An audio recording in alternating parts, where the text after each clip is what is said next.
Well, good morning, everyone. We have a great group of people attending, so let's go ahead and get started. It's already recording.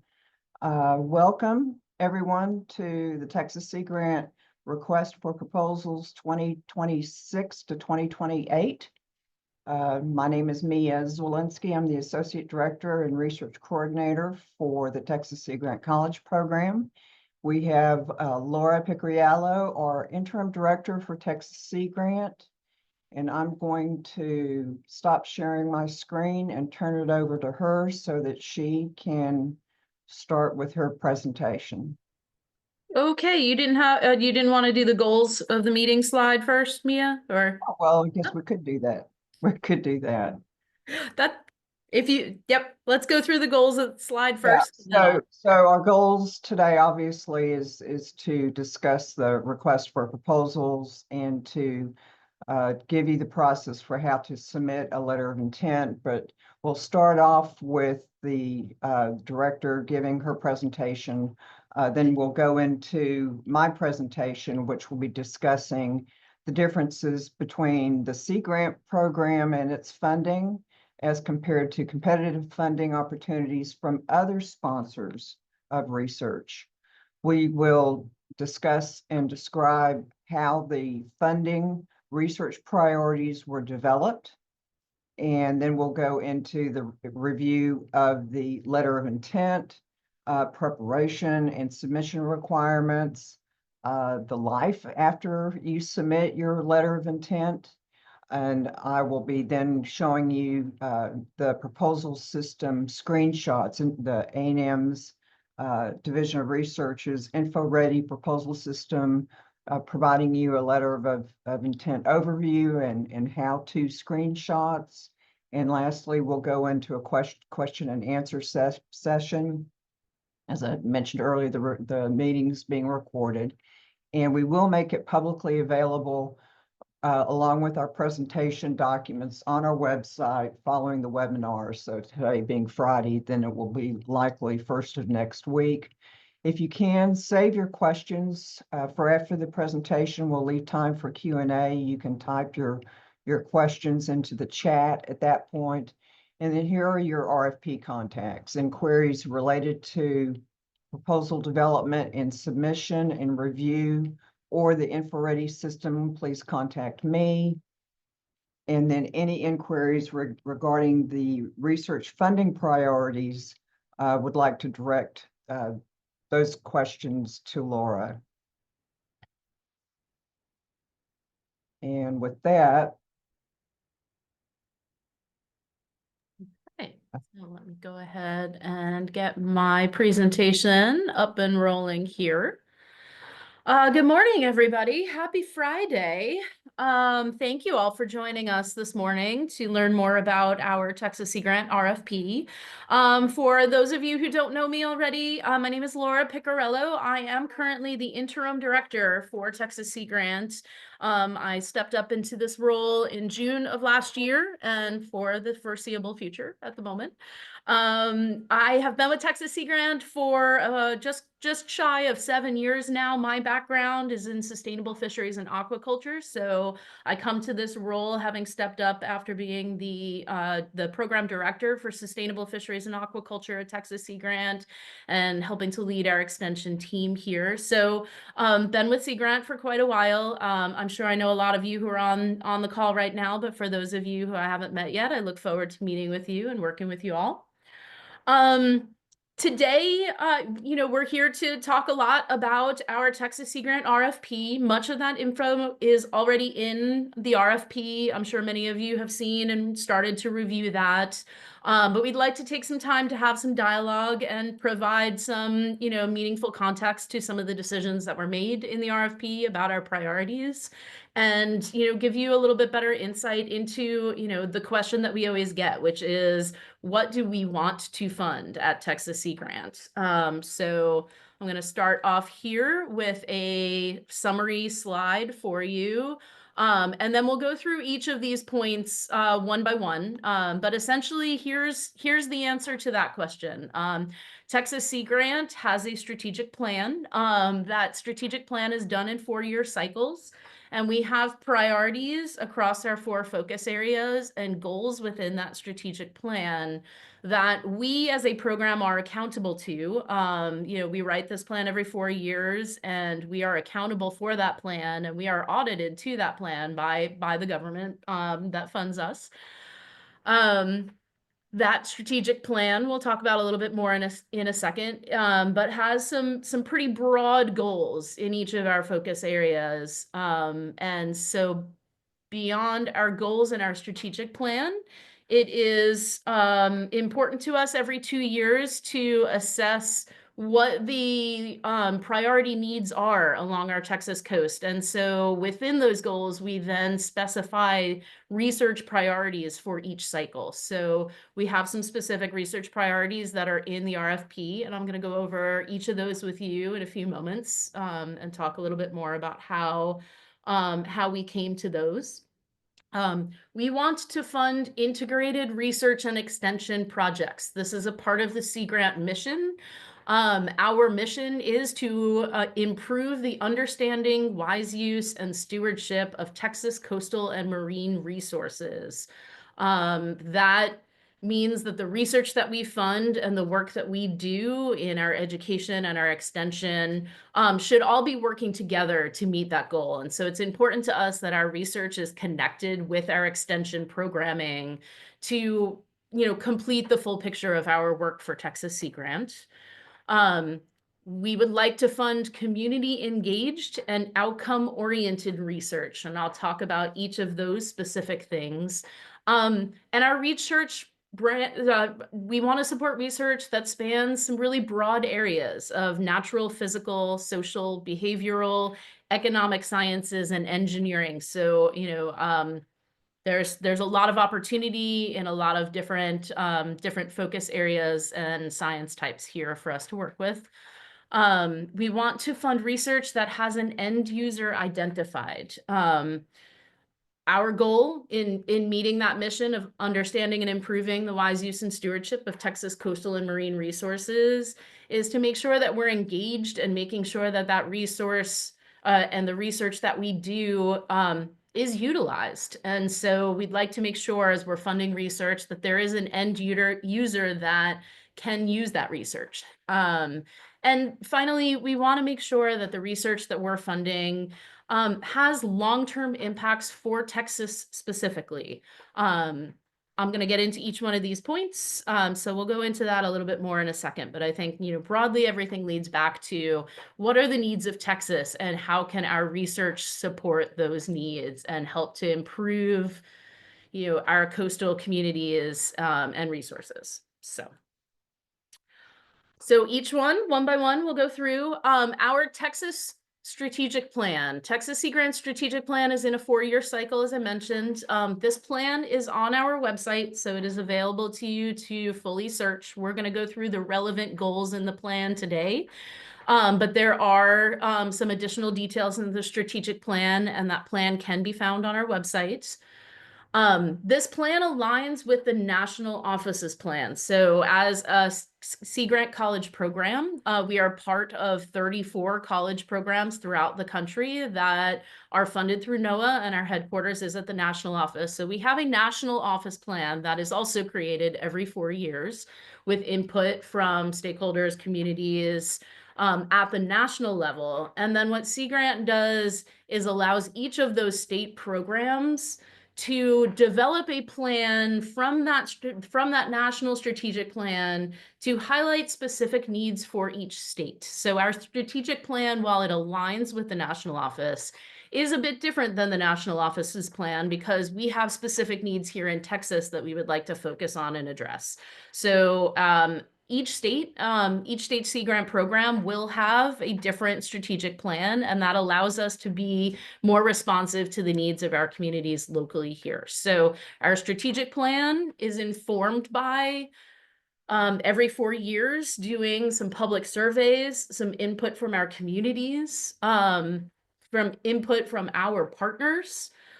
So we have, partners that are in industry and the various coastal industries that we work with. We have agency partners like Parks and Wildlife, General Land Office, our resource managers, NGOs, community groups, local officials.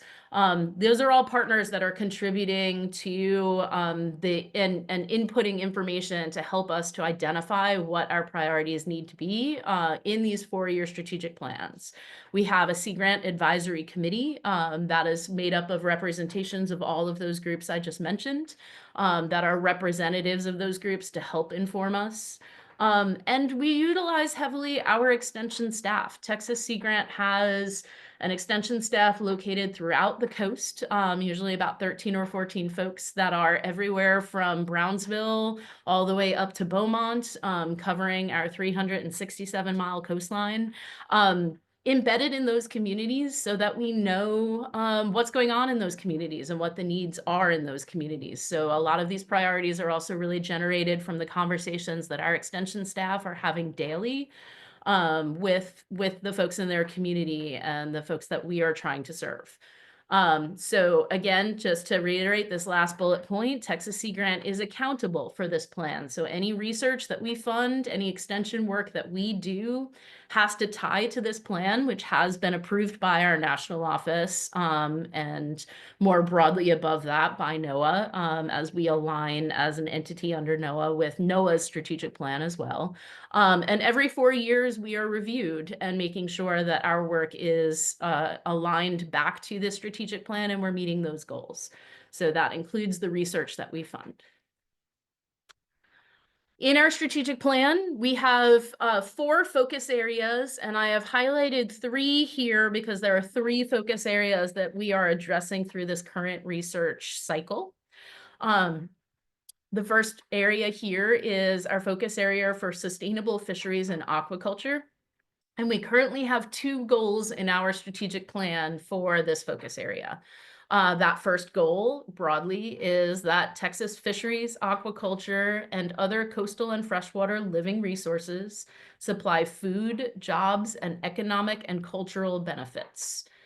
The second goal under sustainable fisheries and aquaculture, goal 6 in our plan, is Texas natural resources are sustainably managed to support coastal communities and working waterfronts, including commercial, for-hire, recreational, and subsistence fisheries and aquaculture. So those are the 2 overarching goals that Texas Sea Grant has in this cycle for our focus area of sustainable fisheries and aquaculture. Our second focus area is healthy coastal ecosystems.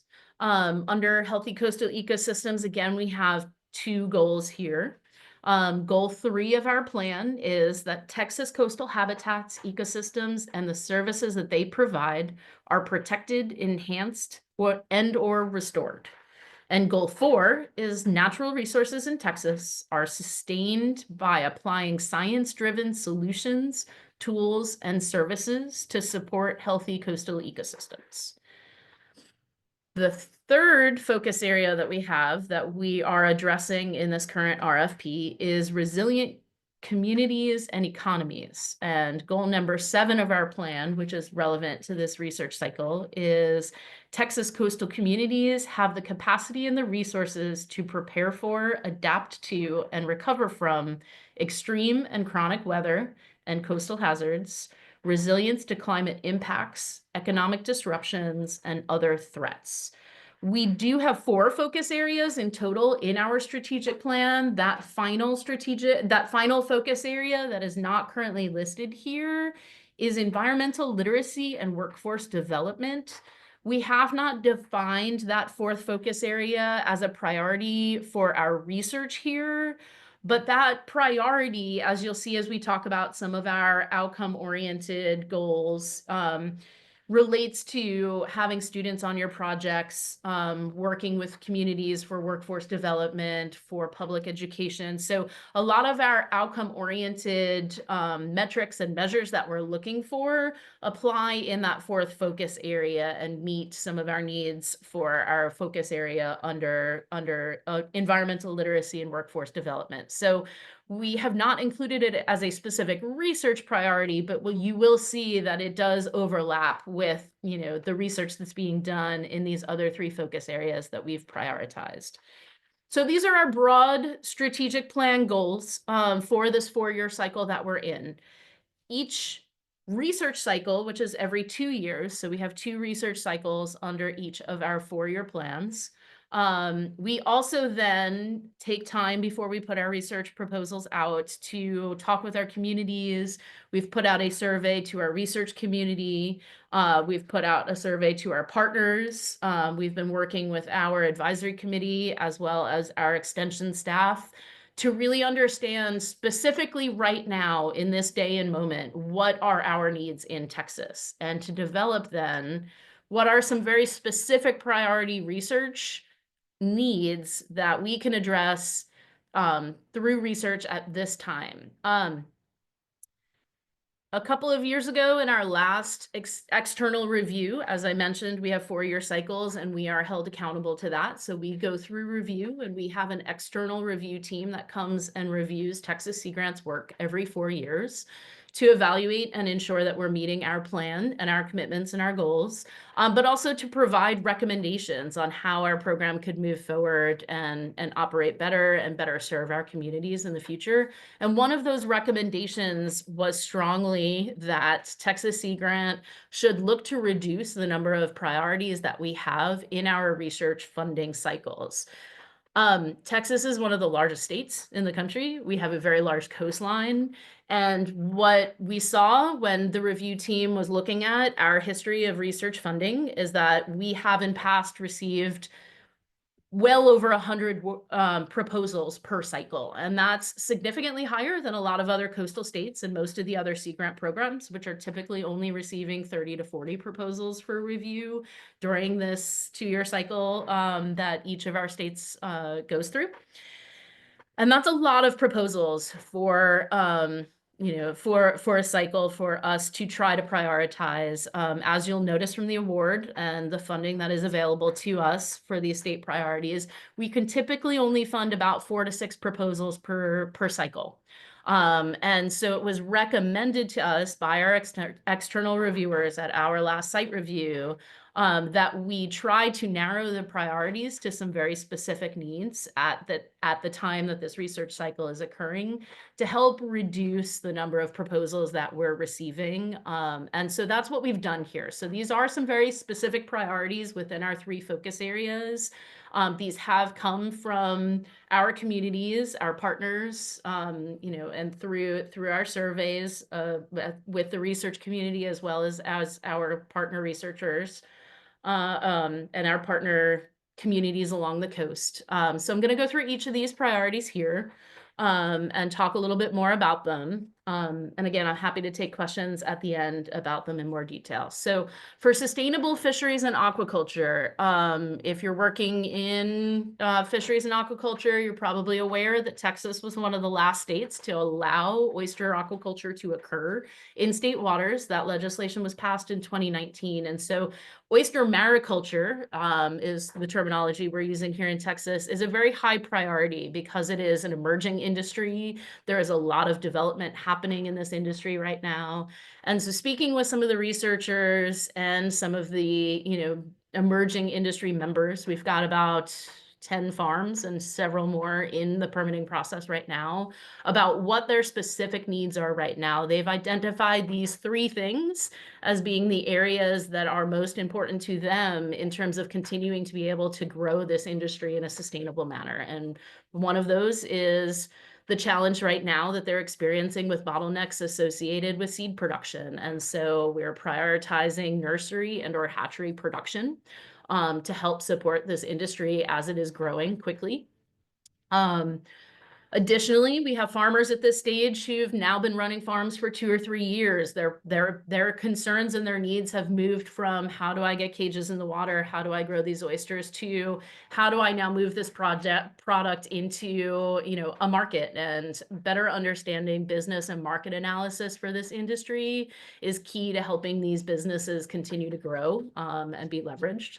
And we are still at a place where we are certainly trying to understand, particularly within given bay systems that may have different conditions, the information around cultured oyster growth and mortality. So those are the three kind of key priorities that were identified within the oyster mariculture industry that we would like to focus on in this cycle, if that is an area of interest for you, for your priority.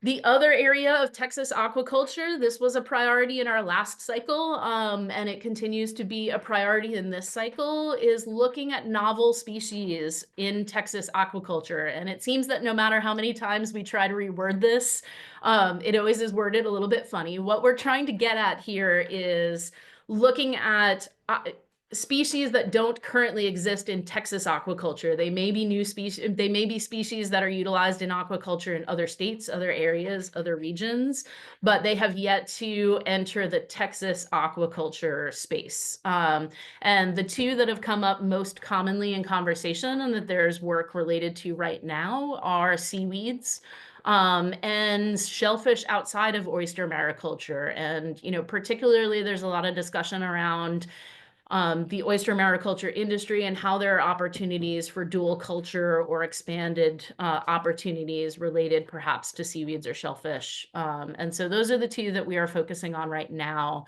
in that new aquaculture space. There are certainly a wealth of needs in aquaculture, and there is a lot of aquaculture in Texas. There's a lot of historic aquaculture that occurs here that has been well established. And we recognize that need is there. There are a lot of opportunities through our national office as well for aquaculture, and some broader aquaculture opportunities that are also helping to fund and support aquaculture. And so right now, for our specific needs for aquaculture for Texas, we've really tried to hone in on these two very specific needs. For fisheries, this cycle around, we've heard a lot about some changes that we are experiencing for a couple of our key species throughout our bays and estuaries.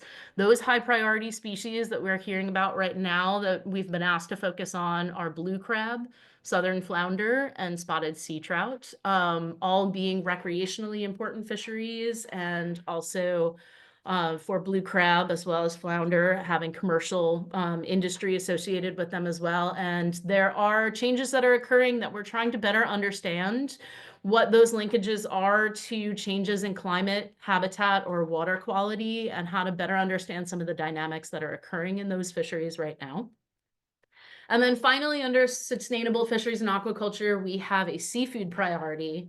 Many of you may also be hearing and seeing or aware in the news right now that domestic seafood industries and commercial fisheries are struggling against imported products, competition, and our domestic seafood industry is really challenged right now. And so this priority is giving us an opportunity to take a look at, market and supply chains for the seafood industry domestically here in Texas and in the US, and really look at what opportunities there are for development, alternative markets, avenues that can help our seafood industry through some of the challenges that they're facing right now. So those are our SFA buckets. For healthy coastal ecosystems, we have three main priorities here. So continuing from our last cycle, we also have oyster reefs as a priority here in this cycle again. Oyster reefs are a very high priority ecosystem here in Texas. We've seen a lot of degradation of reefs over the years for a number of reasons.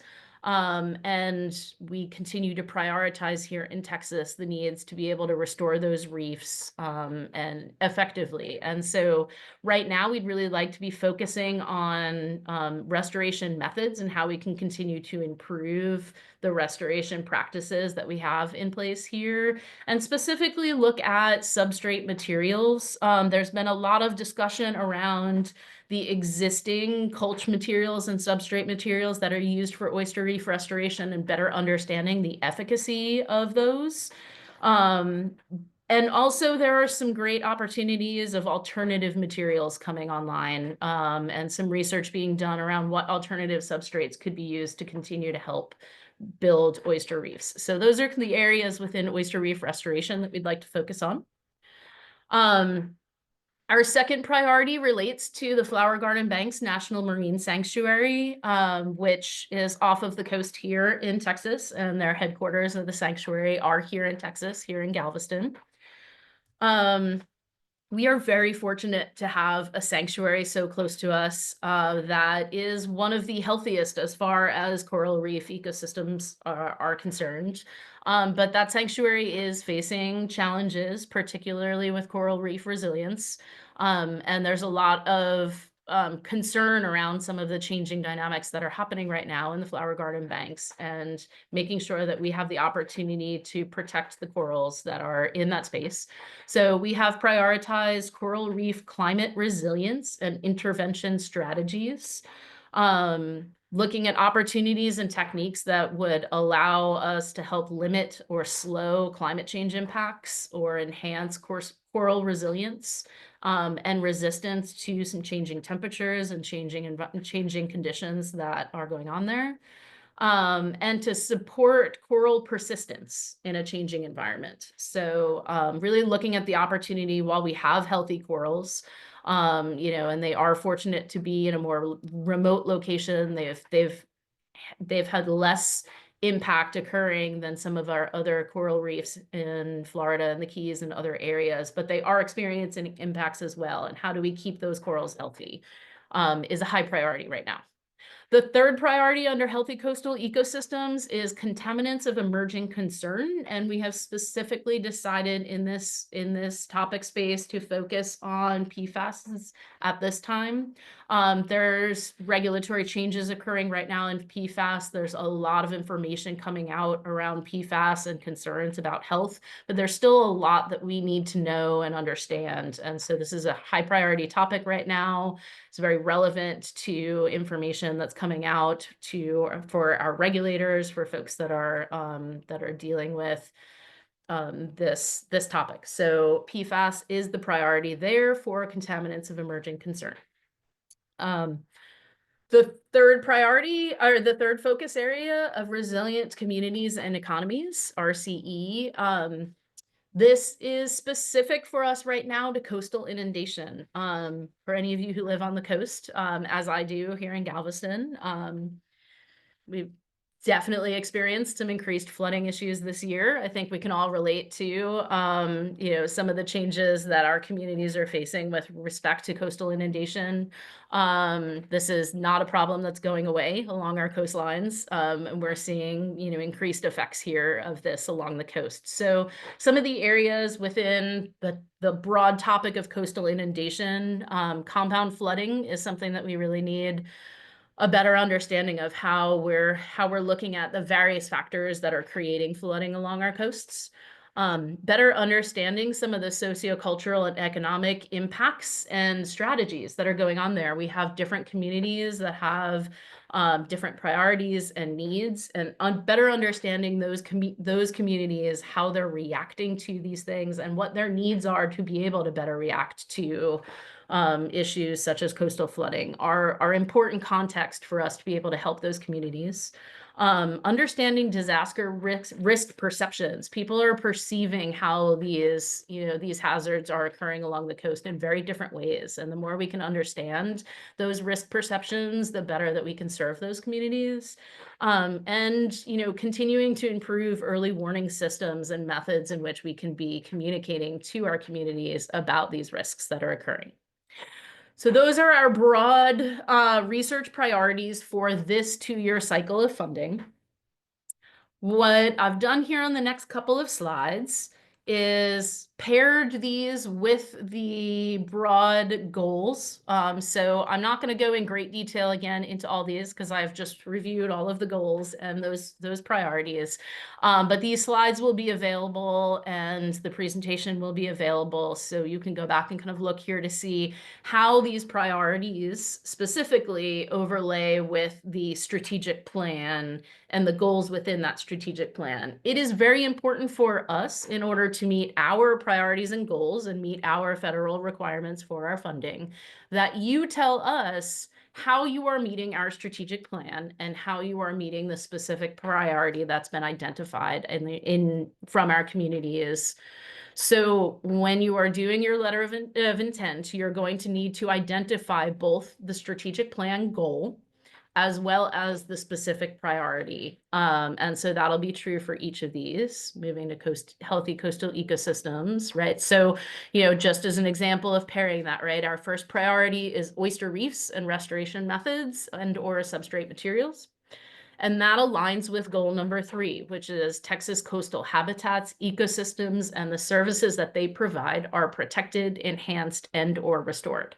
So you want to make sure that you're pairing that goal with that priority, and really helping spell that out to us so that we can also continue to help spell that out as we are being reviewed as a program and verifying that we're meeting our priorities and needs to continue this funding.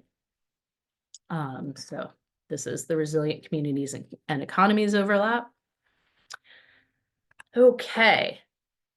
The second bullet, or the third bullet actually, off of our list of things we want to fund is the Texas Sea Grant wants to fund integrated research and extension. So I spent a lot of time talking through those priorities and how they relate to what our communities are experiencing or what our communities told us they needed. And it's important to us to be funding research that relates to their needs and then being able to take that research and actually implement that back to the community. So this is a two-way cycle that we have occurring here with our communities. This is the model of integrating extension and research. So at the bottom here, you see universities, and then you see a chain going through here to the top, which is at communities. Our extension staff, our extension county agents, as well as our extension specialists sit in the middle of this. They're the ones that are helping to bridge our communities with our researchers and our universities. And so, this is the model that we look to being able to utilize integration of research and extension.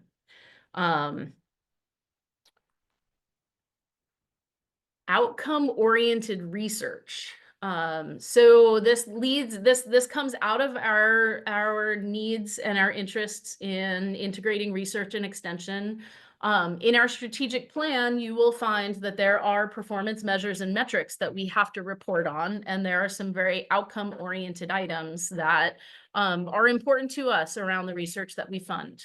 And I mentioned a few of them earlier as we were talking about environmental literacy and workforce development priority area. And this is where that comes into play more in terms of some of the outcome-oriented goals that we see here. So, on these first few here, as is true of most funded research, we are interested in seeing peer-reviewed and other publications. We are interested in making sure that, we are funding research that is moving through peer-reviewed scientific literature and is being made available both through that peer-reviewed process as well as through other publications, and, opportunities to work with our extension staff on extension publications and community-oriented publications to help disseminate that research. But we're really also interested in student engagement, and that may be engaging, pre-K through 12 students, working with educators to develop curriculum to help educate our student base, but also having students at the collegiate level that are participating and engaging with you on the research. And that may be undergraduate research students, that may be graduate research students that can help move forward and participate in this research. So workforce development, student engagement is a big component that, we would like to see as a part of these research proposals. Beyond student and education, we are also very interested in outcomes that create impacts for Texas, right? So we're looking at ecosystems and habitats that may be restored, so tangible benefits to some of the ecosystems and the habitats here in Texas that we would like to maintain. Looking at tools and technologies, what kind of tools can we develop working with you as researchers that are going to help benefit and utilize that research may they be mapping tools or decision support tools, things along those lines that'll help utilize the research and place that research into action. And on the right side here, thinking about, what opportunities your research has to create some impacts. Can your research be utilized in policy and decision making or regulatory actions? Is it going to help inform decisions that are being made about how we're utilizing our coastal resources? Is it going to help impact planning for communities? Are there opportunities that research may lead to behavior change in some of our communities, industry members, actions that that are occurring with our coastal resources, helping to build community resilience? We're also looking at opportunities to create jobs and businesses and support our existing jobs and businesses. Um, and understanding how we get our communities to engage and volunteer and be actively a part of what's happening in our communities.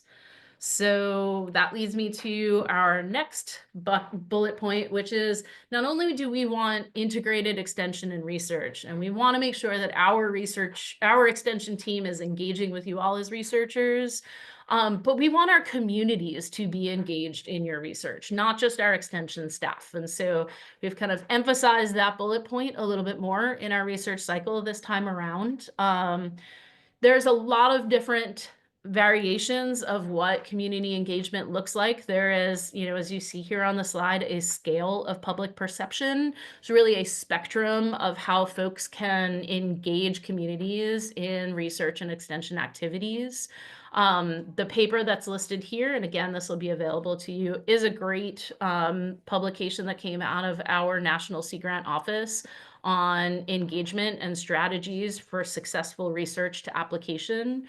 And this is just a good illustration here of understanding sort of the levels of public participation and community engagement. So from that first level of, informing communities about research to kind of that next tier of, consulting communities and really engaging them more in the conversation about your research, to the third tier here of involving communities in your research. Are there citizen science components? Are there ways that you can utilize folks in the research process that are, for example, fishermen working out on the water already? Like, are there ways to utilize, commercial or for hire fishermen, fishing guides to collect samples?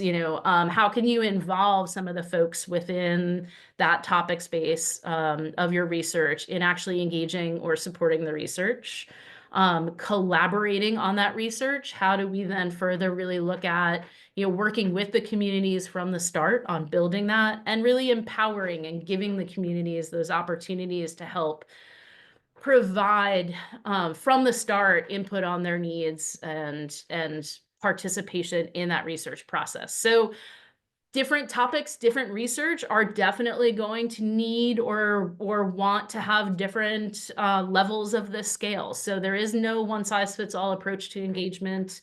That's something that I think is going to be very important for you as researchers to be working with your extension partner and any other outreach and engagement partners that you identify.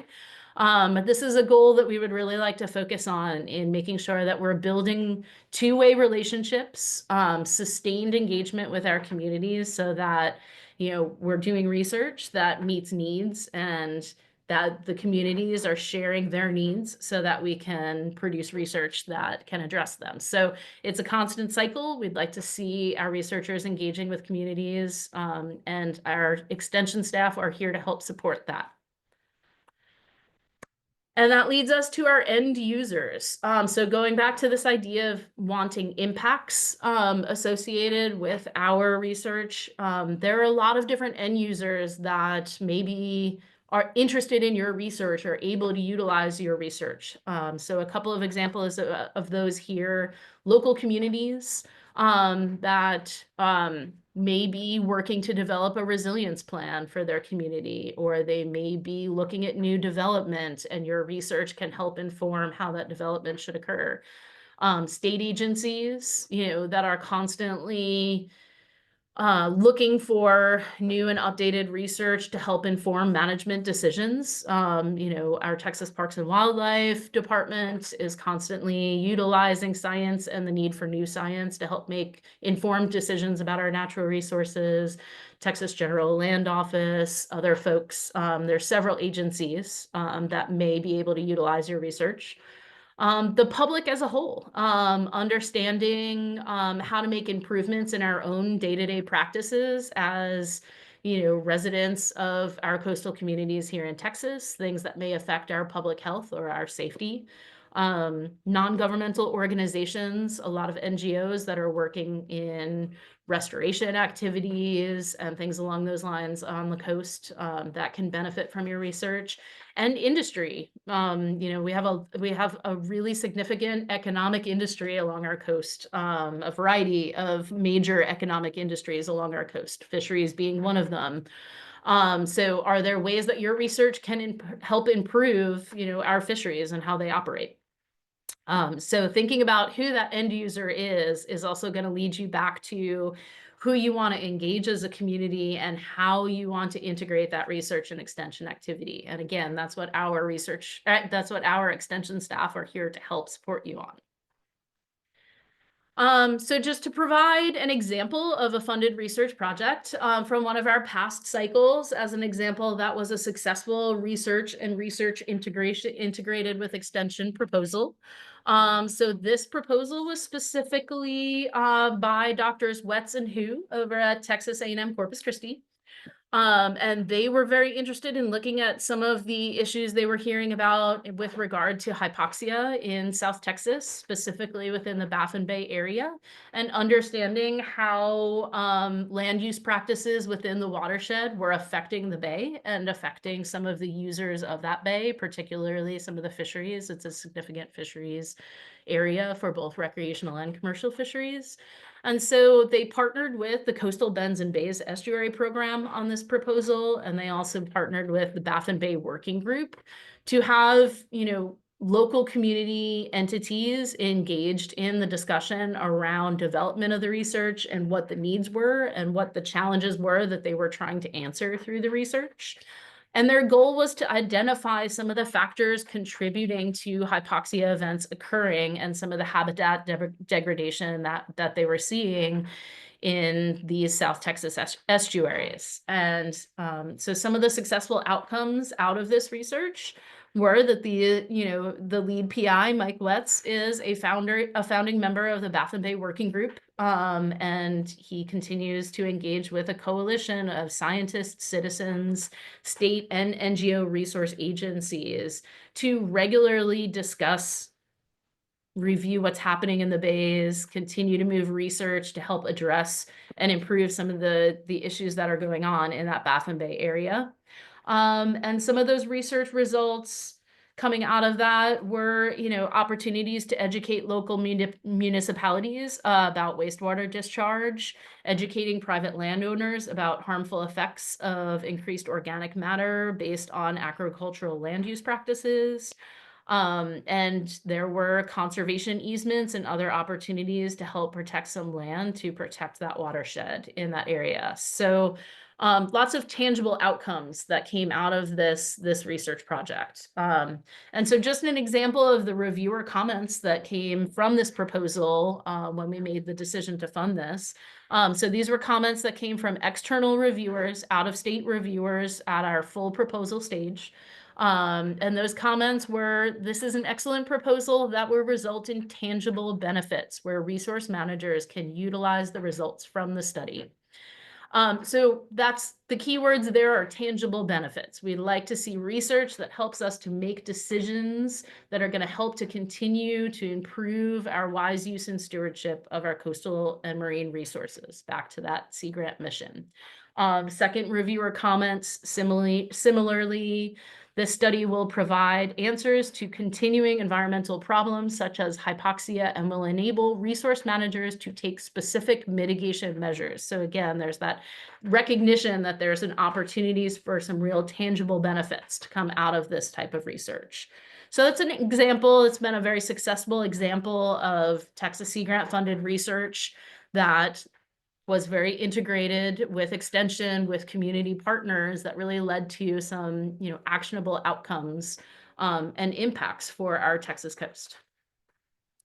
So to summarize all that, just to recap for you, I'm sorry I've been talking at you for a very long time. Here are the bullet points again. We want research that aligns with our strategic plan, which can be found on our website. We want research that addresses these specific research priorities that we have identified in the RFP.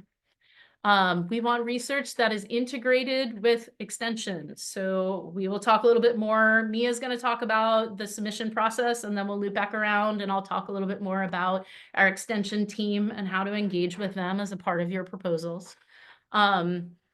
We want to fund community engaged and outcome oriented research. We want to fund research that has end users identified in order to lead to research that will generate substantial long-term impacts to Texas. So that was a lot. I'd like to open up the floor for some questions. I'm happy to answer some questions now before we move on to the submission process, if you all have questions about our goals and our priorities. And I believe we have Nick who's available to take information from the chat. So if you'd like to put information in the chat, or Mia, I believe folks can unmute themselves to ask questions at this point, correct? Well, I think at this point, let's see. I can allow, like, so whomever has a question and they put it in the chat, then Nick can read the question for the researcher, or I can then allow that particular person to, I can ask them to unmute themselves.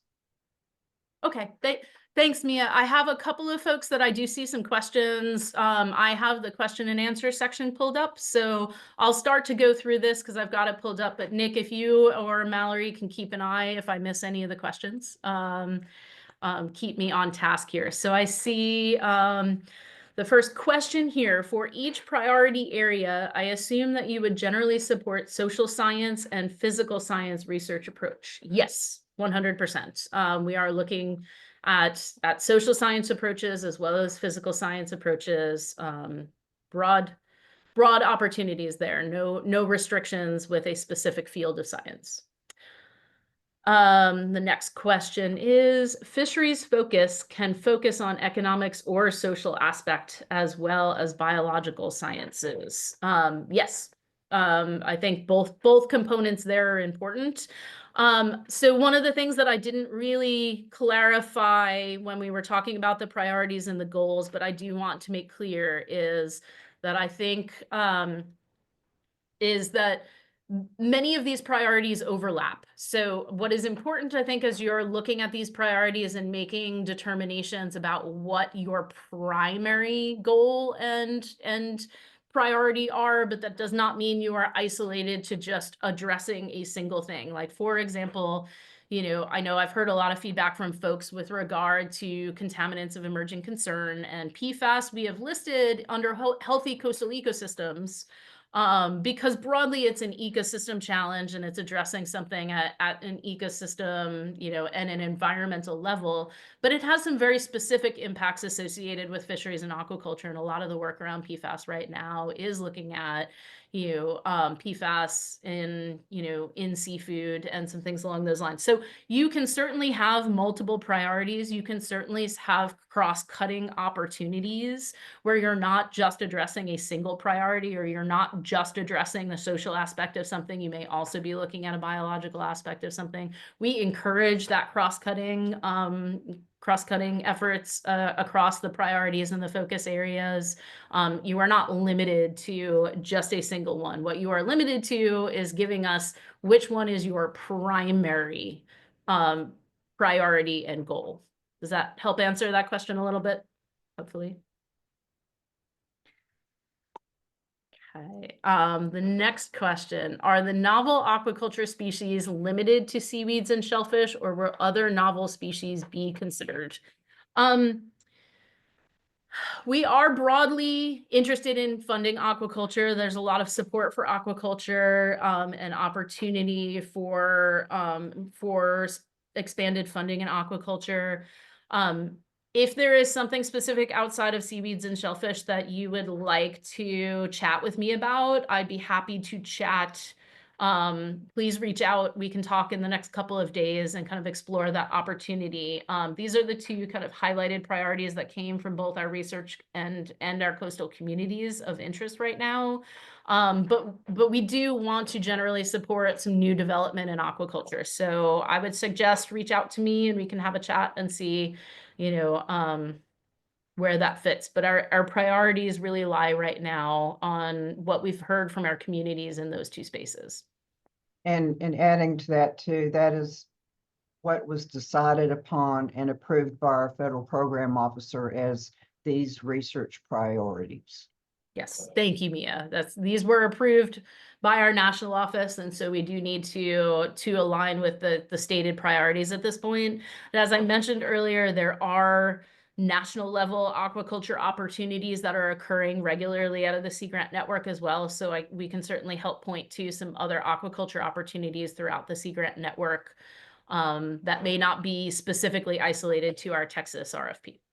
And that's just for what we're going to be funding over the next 2 fiscal years. So things could evolve and your subject might then come up for a higher priority funding for the next RFP, which happens in another year and a half. Yep.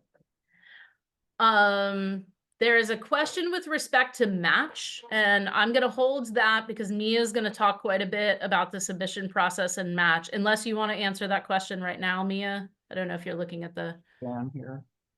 Mhm.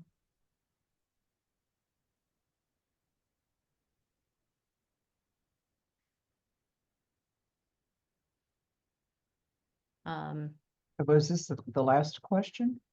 There is a question on IDC equals 50 per. Oh, there it is. Or yeah, you got it. Okay. Indirect costs.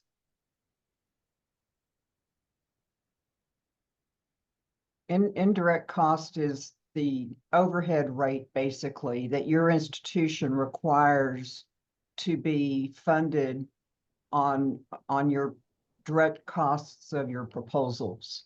And so each institution with Texas A&M University system has an approved federally negotiated indirect cost rate that was negotiated with the Department of Health and Human Services. Those rates can be found. You can just Google A&M IDC rates and it'll find the page for you. Sponsored program or Sponsored Research Services has a web page and it has the IDC rates for Texas A&M University Corpus Christi, for Galveston, for Texas A&M University College Station. They're all slightly different. So your indirect cost rate is not related to the match that's required on your proposals. Thanks. And Mia. I'll explain more about the match in a moment, but don't worry about budgets right now. The LOI does not require a budget, but I will talk about that in a minute. Great. Thank you, Mia. For the next question, for coastal resilience, you stated understanding the economic impacts, but what about understanding mitigation strategies in mitigating the impacts?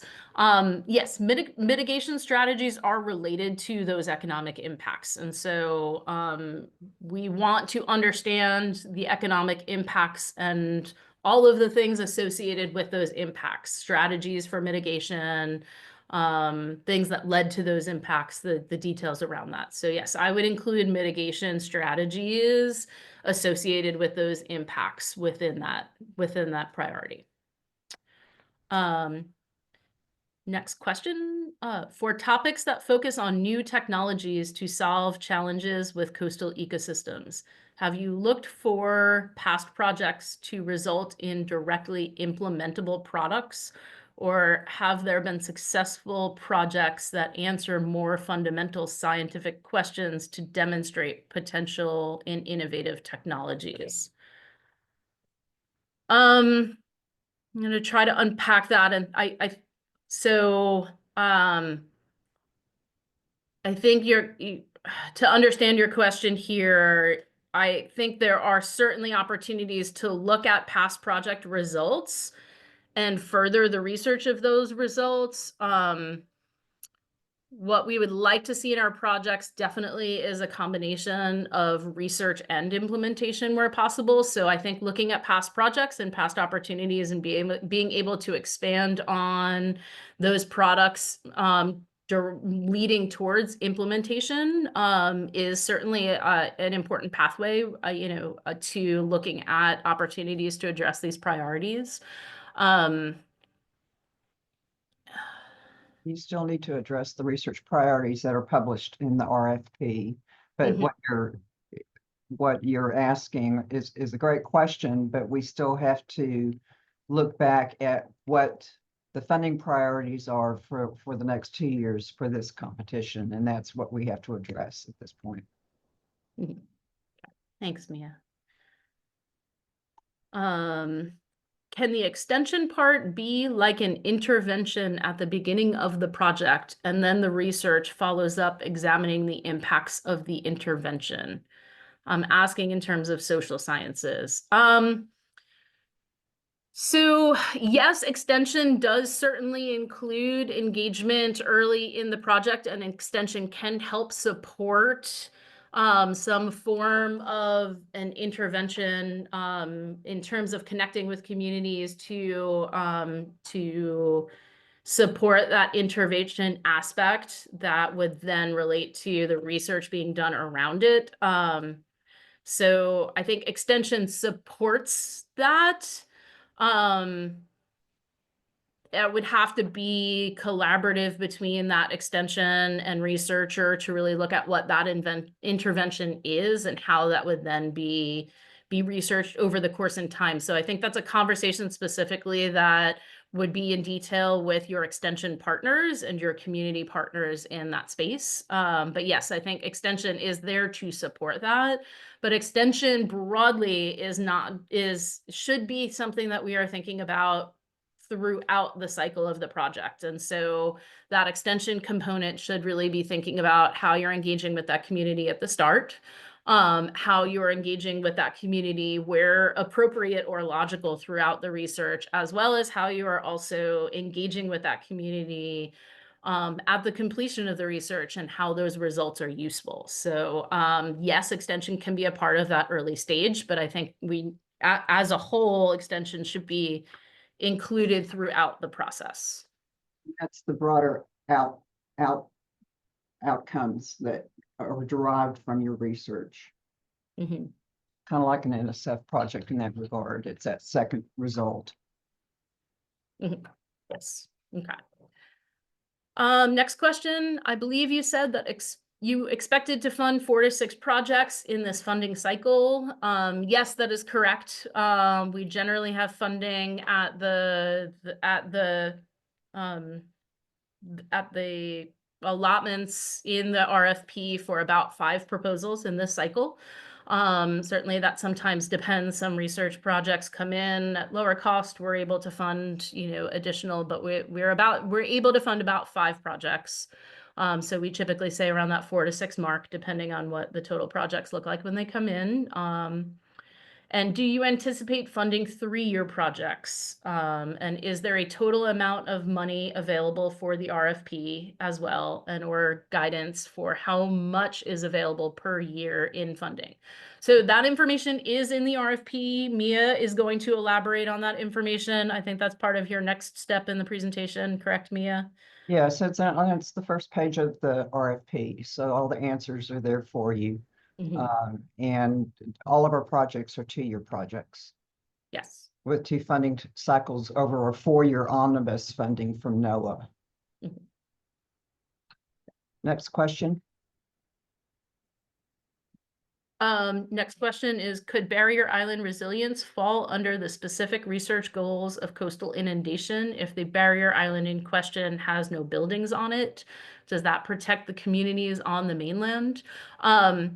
Certainly, I think barrier island communities are experiencing inundation, regardless of whether there's the human component of folks. There's still a human use to islands. There's still a benefit to communities. So I don't think coastal resilience and coastal inundation necessarily requires, human residents, I guess I would say then. But it certainly still carries a human use component and a human impact component for those barrier islands. So I wouldn't exclude that from that priority, the way that I see that.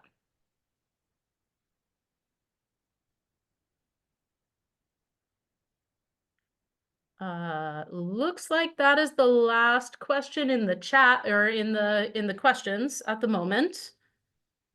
Um, I'm gonna pop back on after Mia's presentation and talk a little bit about the extension team and how to engage with extension. So I'll be back in a few to answer some additional questions.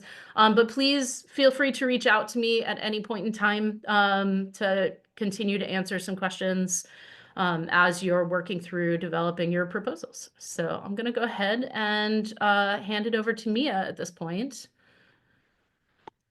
So I will stop sharing. And Mia, you can go ahead and take it away. Okay, great.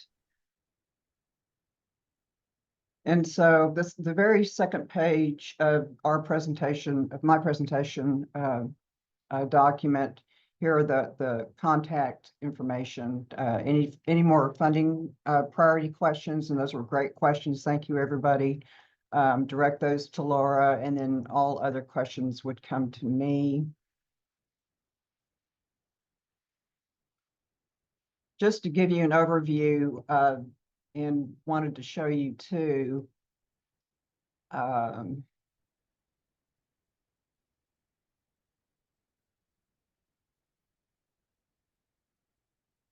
we have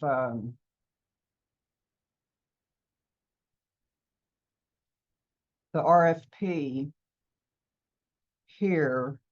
Just quickly, here's the total amount per year that we have available, just right under $1 million per year for 2-year projects.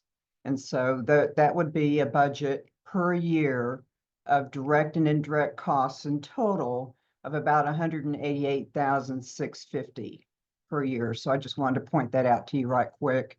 Here's our timeline. And going back there, I wanted to give you the timeline again so you can have it handy here. Once I'm through with my presentation, I'll turn it back over to Laura, and she'll have an introduction to our Texas Sea Grant and Extension staff.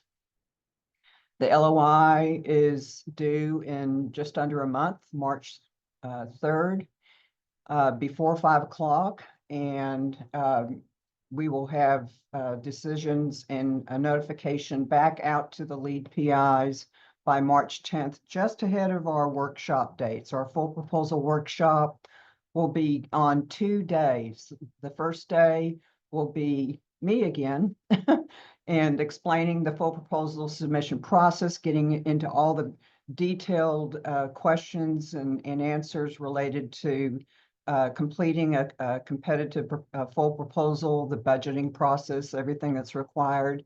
That I'll go over that.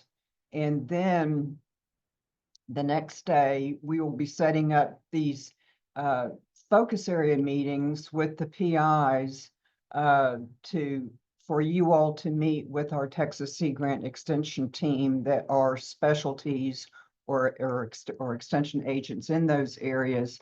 But we're something new, and Laura will go back when she takes back over. She'll go more into this. Something different we're having this year is that we're going to start a Texas Sea Grant Extension team office hours, and this will start next week and go through the first part of April.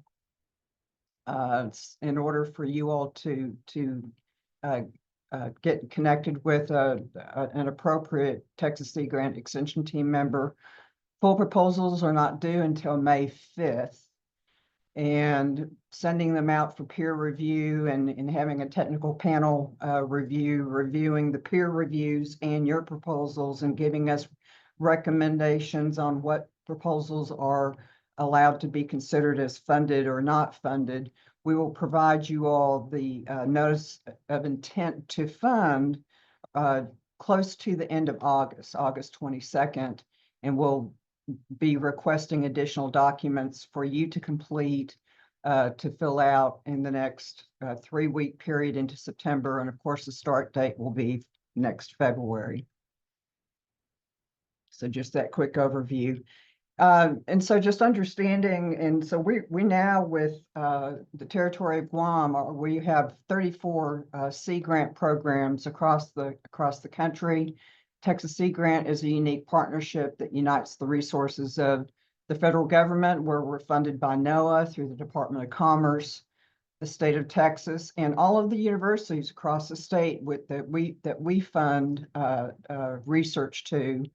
And the purpose is, as Laura has gone over, is to create that knowledge, tools, products, and services to help our coastal communities, marine industries, and the people of Texas. And so, you know, Texas A&M University and College Station, we are a land grant institution. All of the importance related to research derived from the land. Well, in the 60s, it was getting more and more understandable that we need research on water and the oceans. And so the importance of research from land grant universities got to the point where in 1966, Congress passed the National Sea Grant College Program Act. And so that those institutions that is at or near water would host that Sea Grant program. Texas A&M University and College Station was one of 4 of the first Sea Grant programs. We were designated a Sea Grant program in 1971. And so NOAA funds the Sea Grant programs. And our obligation to NOAA is to take nearly 50% of the funding that we receive, about 40% of our federal funds that we receive in our 4-year omnibus. Our obligation is to fund you researchers across the state of Texas. But one thing that Congress did want when they were setting up the National Sea Grant College Program Act, this congressional act of these Sea Grant programs at institutions, is they wanted those institutions to have some skin in the game. And so in order for federal funds to come to these institutions to fund research and extension education and outreach, there was a requirement of 50% cost share to be funded for every dollar of federal funds that were funded. And so therefore, the state of Texas, as well as Texas A&M University, provides us some funding that helps meet that 50% cost share match for the federal funds that we receive from NOAA. And so we pass those terms and conditions of our award onto your research projects, because your research projects are federally flowed through those funds that come from NOAA out to your institutions.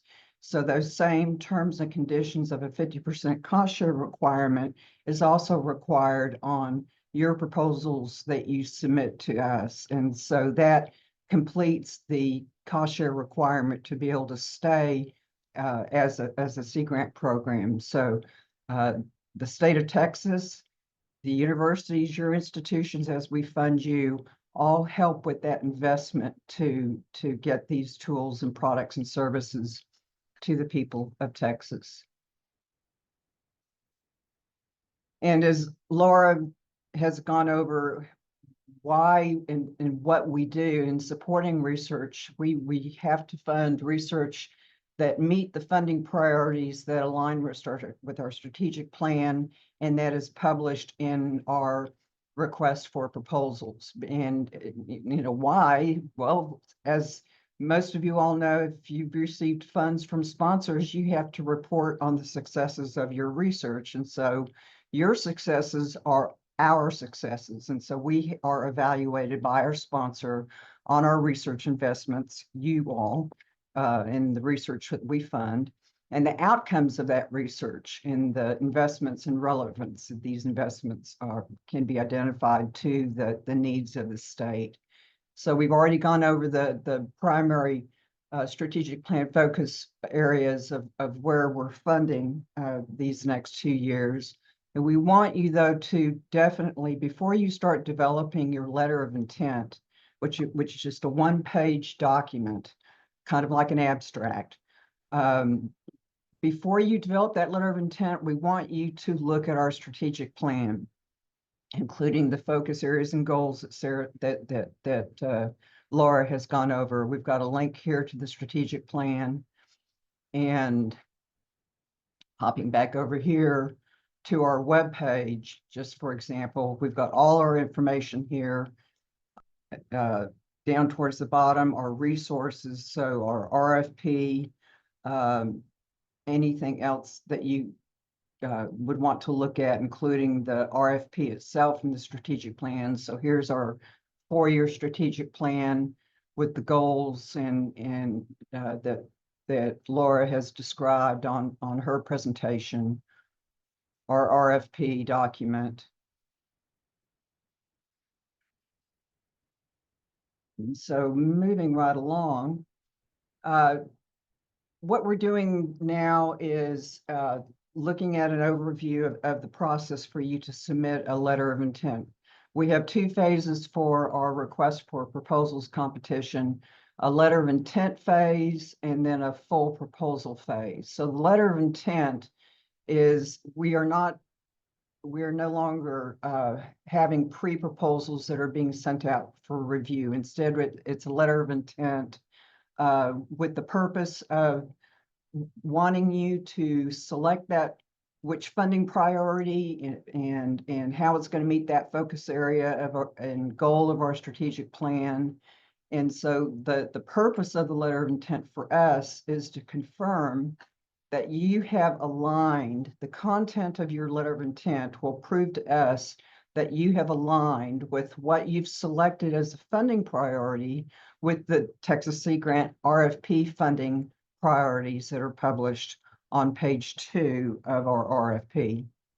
It will also help coordinate our engagement with you in helping get the planning going with our Texas Sea Grant Extension team for their assistance with the engagement plan that you will develop for integrating your research results with education, extension, and outreach. They will assist you with the development of that plan, but you are developing that plan. You are doing that work. And then also the letter of intent purpose is to help me in my recruitment planning of all of the scientific peer reviewers that I'll be requesting to review your full proposal once those are submitted in May. So the letter of intent will not be sent out for external review. So to give you an idea of the review process for the letter of intent, the letters of intent will first go under administrative review by me. I will look to ensure completeness of the letter of intent and conformance with the instructions so that your letter of intent can be deemed eligible for review by the Texas Sea Grant Director for confirming alignment with funding and programmatic priorities. Then it goes to the research priority alignment review by the Texas Sea Grant Director, where she will conduct a final review of your letter of intent to make a final determination as to whether to encourage or not encourage you to develop a full proposal based on confirming the content alignment of your selected funding priority with the funding priorities that are published in our RFP and our programmatic priorities. And so this review process and the letter of intent process, we won't have any sort of a rebuttal response process. But in fact, to skip back to this slide, I failed to mention our biennial research competitions are in accordance with NOAA and the National Sea Grant Office's research competition policy. So we have to follow that national competition policy on letters of intent and how we decide on encouraging or not encouraging a proposal. And we also use the gold standard guidelines from the National Science Foundation. And coming back to the review process, all PIs who submit a letter of intent to this RFP using the Texas A&M University Division of Research's InfoReady proposal system, as long as you've submitted a proposal in InfoReady, you are considered eligible to submit a full proposal, regardless of whether you've been encouraged. We will send out notifications by March 10th, and we'll provide a full proposal InfoReady system link for you to just link right into completing your full proposal. And then the workshop that we've talked about will follow those next 2 days. Full proposals are sent out for external peer review. Out-of-state reviewers that prove to us and commit to us that they have no conflict of interest with you. So all of that information is in the RFP for further details on how the full proposals are reviewed, the exact rating, and then the exact review criteria that those reviewers review the content of your full proposal. So to get going on how to submit a letter of intent, just it must be submitted using the InfoReady online proposal system in order to be eligible to submit a full proposal. They're due March 3rd. And I say in red font here before 5 o'clock because InfoReady will automatically close at 5. So submit before that time, give yourself plenty of time. And it's really an easy, very user-friendly process.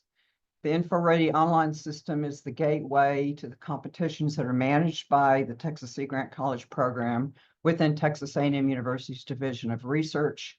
It's a very simple system. If you are faculty at Texas A&M University, you simply log on with your net ID. Otherwise, you just register. If you're outside of A&M at another institution throughout the state of Texas, you just register and set up a new account. So that home page for A&M's InfoReady system is here. And then I have a link for the exact link to the competition for that letter of intent is here. The InfoReady proposal system customer service reps have provided a very basic applicant guide, and it's not like 200 pages long. It's very brief, but I would encourage you to look at that. All of these documents are in the letter of intent InfoReady proposal system, the strategic plan, the RFP, this applicant guide. All those documents I've uploaded into the proposal system. So you can either get them from our website or get them while you're in the InfoReady system and just download it in one big PDF file. And just to pop back over, here is the very basic, it just kind of gives you an idea of registration and logging in. So it's not even 10 pages long, it's 5 pages long. So I just wanted to show that to you quickly.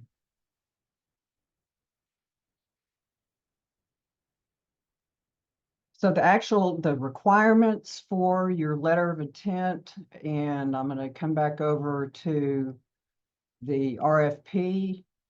The requirements for there are on page 2, there's the research priorities in our RFP. But over to the letter of intent instructions and what's required. The list here is exactly, this is on page 4 of the RFP, and I've taken all of that information and put it here on the slide for you. So to start as an overview of that, the format requirements, again, for this purpose, the letter of intent narrative is very brief, just a 1-page, similar to an abstract. We want you to describe your proposed research with just 4 sections, including objectives, rationale, methodology, and then the engagement plan, how you're going to get the outcome-oriented integrated research to extension education and outreach in that engagement plan. The letter of intent has no budget requirements, so you don't have to list a dollar amount. Nothing about a budget is required. So just put that aside for now. Don't even think about that. And then just standard format requirements. Text must be single space, 12-point minimum font, 1-inch margins. Written in the third person, informative to those working in the same or related discipline, understandable to a scientific literate audience. Try not to use as that many acronyms, and if you do have an acronym, definitely spell it out. Again, the LOI narrative itself is just a 1-page PDF. Once you've got written it up in your own Word document, and you've saved your final version, we have a requirement for you to save it as a PDF. And if you would, just have your file name, LOI _ and then your last name. So we actually will allow you to submit up to 2 letters of intent as a PI or a co-PI. But successful investigators who are recommended to be funded will only receive a maximum of 1 grant as a lead PI. So those are the start of the requirements. And then the actual content is what I was showing you that's on the content here on page 4 of your RFP. So these listings here is just standard of something that you would see, on a cover page. But what's nice about this is that these top 4 items are going to be completed within InfoReady in specific form fields. And then the system will output that as a nice system generated cover page. So you don't have to have all this information when you're trying to describe the narrative of your project description. You don't have to have all that information on that page. So again, these first 7 items, your project title, your PI, co-PI names and institutional affiliation, and then going into what we've been covering. Tell us, and you'll be able to select the focus area, but we want you to also describe the goal that you're going to have your research project be about from the strategic plan. We'll want you to select which of those funding priorities that Laura has gone over for you. So you will select that. We'll want you to list the Texas Sea Grant Extension staff partners that you're going to partner with for integrating the research with outreach, extension, and education in that engagement plan. And then if you have other partners of choice, list those partners. And then lastly, list those end users that Laura's been talking about, who will benefit from that engagement plan, the outcomes from the engagement plan. So then the 8th point here is the narrative itself, that project description, which includes just the 4 sections of objectives, rationale, methodology, and an engagement plan. PDF it, 1 page, upload it, you're done. So again, we've tried to simplify the process. Those elements are completed in info-ready and specific form fields. It'll give you a nice cover page. And then so your text on describing your project can be that one-page LOI narrative. So following along with the description in the RFP of what your letter of intent will, the content of what will be contained, your project description, we want you to describe your proposed research with objectives, rationale, methodology, and an engagement plan. These are 4 section headers to clearly identify how your proposed research will achieve that selected strategic plan focus area goal and the selected RFP research priority. This is considered your intellectual merit statement. And so this is what you're going to do, why, and what the engagement plan will be. And then end users, describe who needs those results of your research, how the results will be used, by whom, which stakeholders and community engaged entities, who will be directly engaged with your project, and what are the likely outcomes and the broader societal impacts of the use of your research results. This is considered the broader impact statement, like you see on NSF proposal requirements. So your project description with these 4 sections, your end users, and then we have an optional template for you that it's optional, but it will really help me for you to list suggested reviewers of your proposal.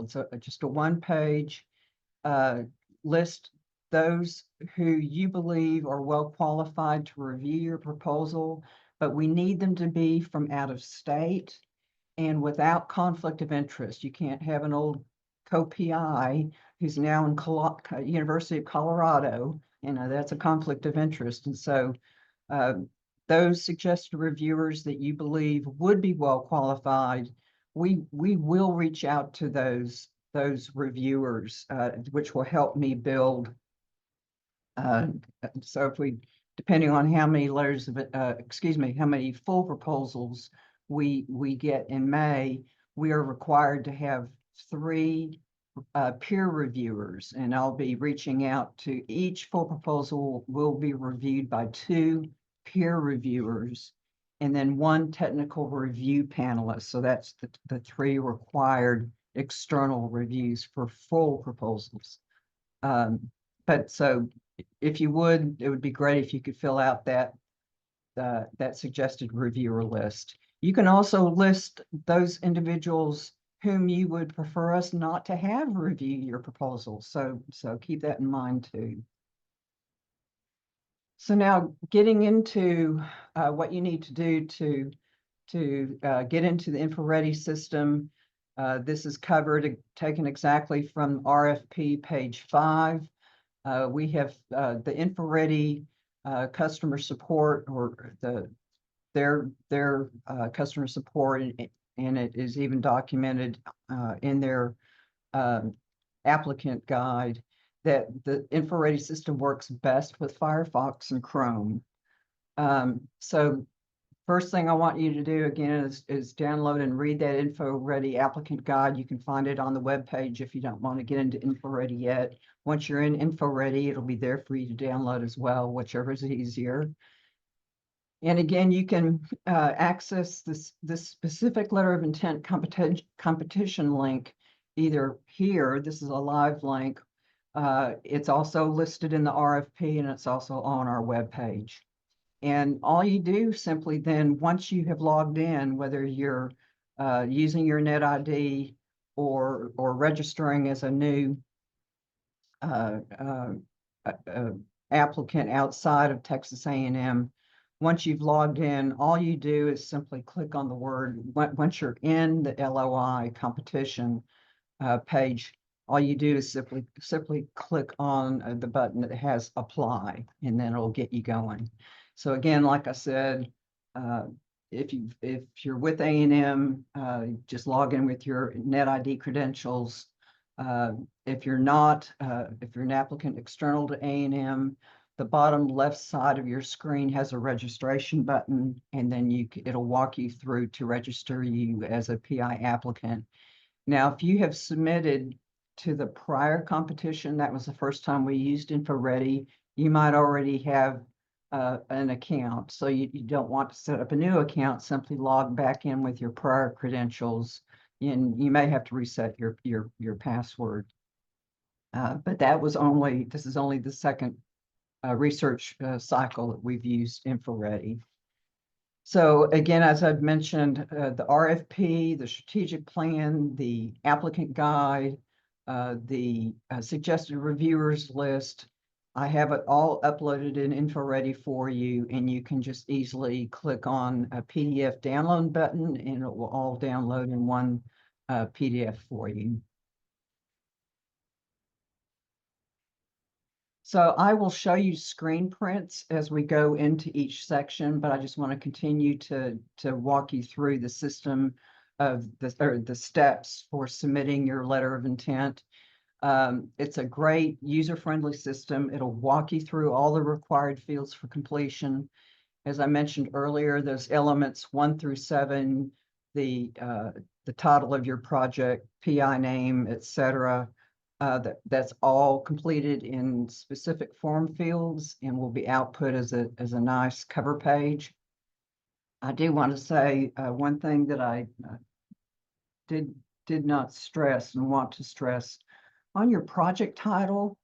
Describe it, have it be a descriptive title of your objective, of your research objective, not include scientific terminology or acronyms, but a project title that is descriptive of your research objective. That's helpful to reviewers as well as in general. Then the LOI narrative itself, containing only those 4 sections of objectives, rationale, methodology, and your engagement plan. Once you're ready to save it as a PDF and upload it, again, it's just a 1-page document, file name, LOI, underscore your last name. You'll upload it, and then everything you do will save as you're entering information. But when you upload, go ahead and save as a draft. There's a button at the bottom that is save as draft. So just save it as a draft. Download the optional list of suggested reviewers, complete that for me, save it with the file name reviewers with your last name, underscore last name, re-upload that, save as draft again. Now you can make edits anytime before the deadline. You can upload a blank page if you want, just to see how it's going to look. But just know that you can make edits at any time before the deadline. Keep saving as draft as often as you need. But just note that there's only one opportunity for you to actually submit. And one nice thing is that you can't accidentally submit. You have to actually check a checkbox, which will activate the submit button. So that's kind of a great feature. So when you're ready to submit, check the acknowledgement of LOI submission checkbox.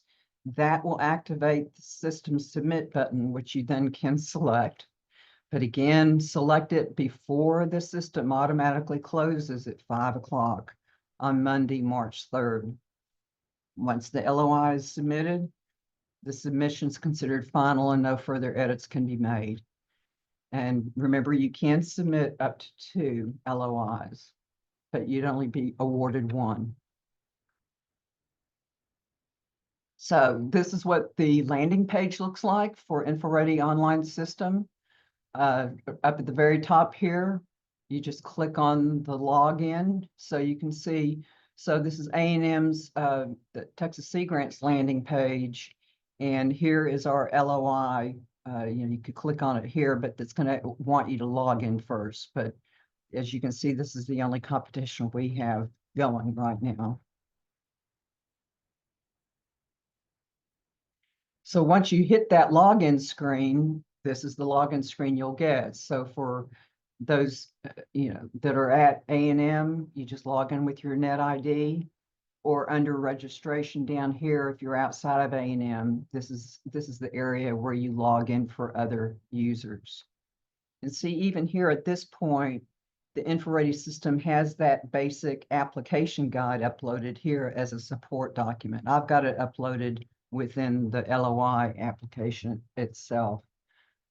So once you've logged in, this is what you will see when you first get to the Texas Sea Grant RFP 26 through 28, letter of intent. Here are all the supporting documents that I described, that InfoReady applicant guide, our strat plan, that reviewer list template, and then our RFP. And this gives kind of a summary of what's on the first page of our RFP, how we have just right under $1 million per year available to fund. We want your annual budget to not be more than $188,650, so that we can try to award as many as we can, but probably likely only up to 5. You can submit up to 2 letters of intent. And again, there are the supporting documents. Here is in the middle of the page is that PDF button, where if you click that, it'll download everything in one PDF file for you. So to get going, you actually just click on the apply button here.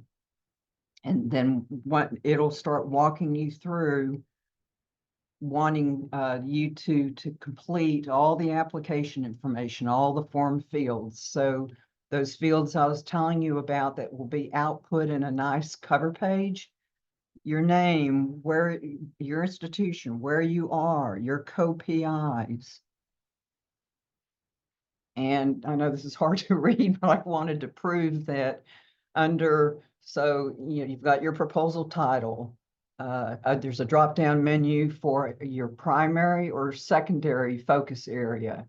So the focus area is sustainable fisheries, aquaculture, healthy coastal ecosystems, etc.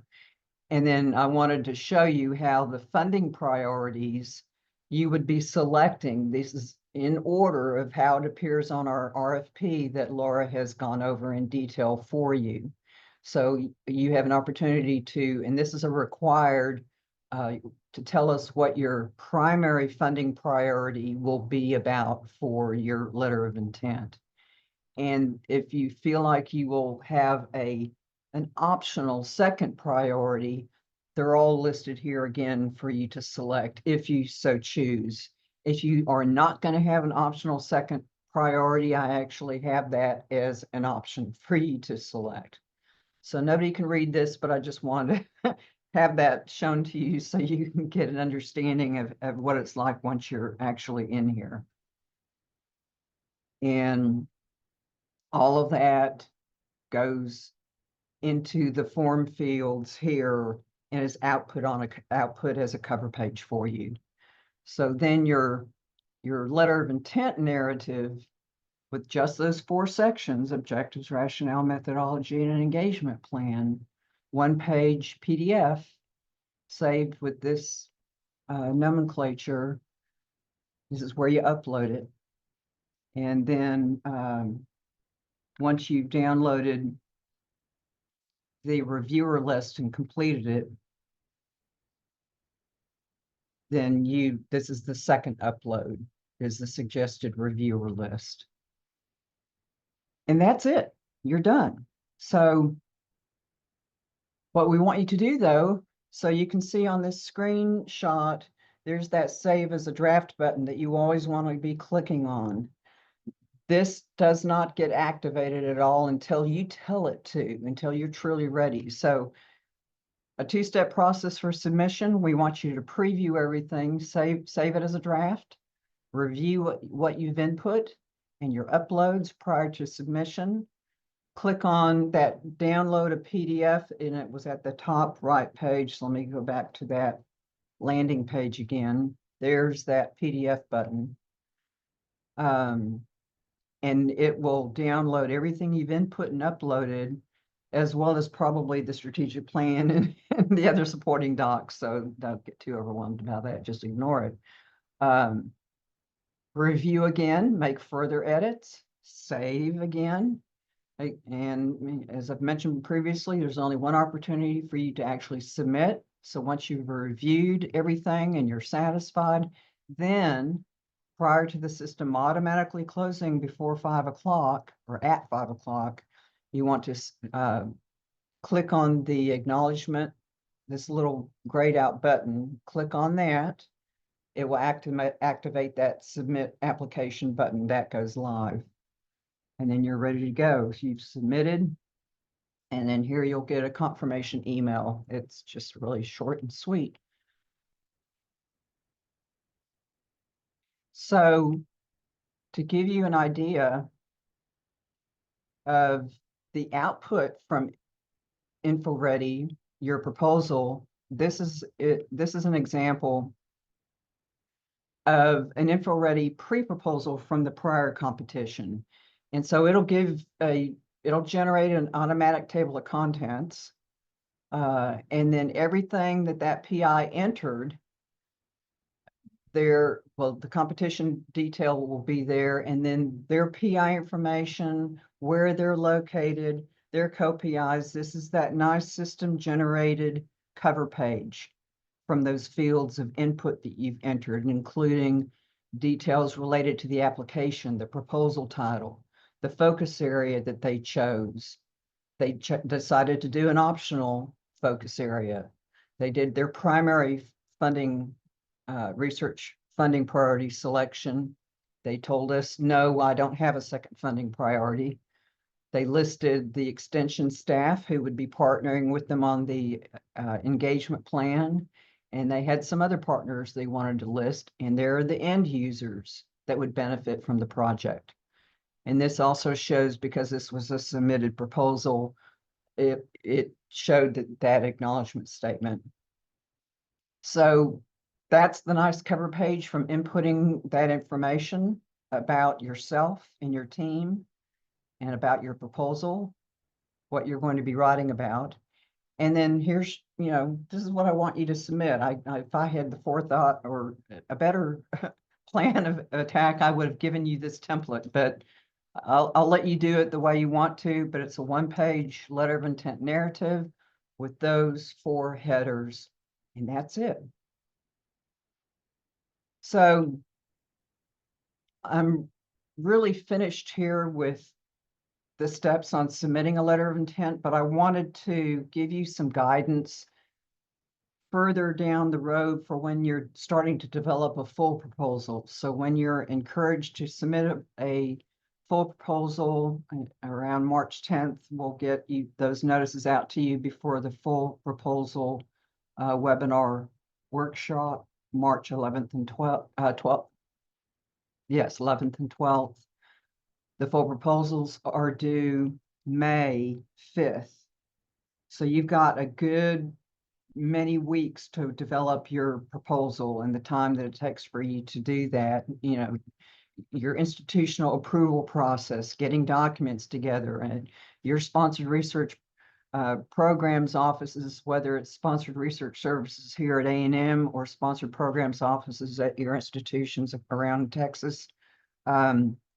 They all need, 3 to 4 weeks lead time to get your proposal routed for approvals, and then before you're able to submit that full proposal to us, May 5th. But what I want to have you think about when you're doing your full proposal, I'm going to jump over to the RFP again. At the end of the full proposal information on what's required, after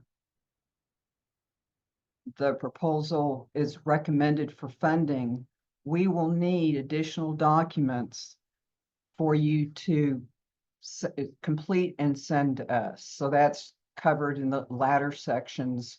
You don't have to do a data management plan in your full proposal. We're going to let you wait until you're recommended to be funded. And so But another form is what I want to cover today to put this in your head because all NOAA-funded research projects must comply with the National Environmental Policy Act, NEPA. And some of you all may be old enough to remember years and years ago that NEPA had like a 20-page questionnaire to ensure that we're complying with the National Environmental Policy Act, and that you're also getting your IRB or IACUC approval documentation required. So all full proposals that are being recommended for funding that you'll find out about in August, we don't want you to wait till August to complete this environmental compliance questionnaire that is required. So we want you to be aware of this now, because this NEPA form, NOAA and the National Sea Grant Office created a shorter form, and it's literally called the Abbreviated Environmental Compliance Questionnaire, AECQ. This questionnaire must be completed along with the inclusion of all of the relevant scientific permits, including a status of the date of when it was requested and received. The PDF copy must be enclosed with that questionnaire. And anything, like if you have any subawards on your proposal, those partner institution subrecipients need to be giving you all that information as well. So as you draft your full proposal in April and submit it the 1st of May, consider the lengthy time it takes to complete the questionnaire completely, requesting and securing all your scientific permits. That takes time, as well as the other institutional compliance office requests for animal welfare, human subject protocol approvals. So we are not requiring the abbreviated environmental compliance questionnaire. It's not required at the full proposal stage, but we want you to draft that abbreviated environmental compliance questionnaire as soon as possible after you submit your full proposal. Your objectives, rationale, and methodology that you had on your letter of intent and that you'll have again in your full proposal, those objectives are what you will put on some of the answers to the questions on that questionnaire. So while it's fresh in your mind, complete that questionnaire after you submit your full proposal so that you can get your permit documentation in as soon as possible. Because once we recommend a proposal for being funded, which per our timeline will be August 22, a data management plan, this abbreviated environmental compliance questionnaire form will be due within 3 weeks. So that's going to be by mid-September, because our federal program officer has to review your environmental compliance questionnaire and the permits and look at your proposal that's been recommended for funding to ensure that everything is in compliance. And the responsibility for acquiring those permits lies with the funded PI.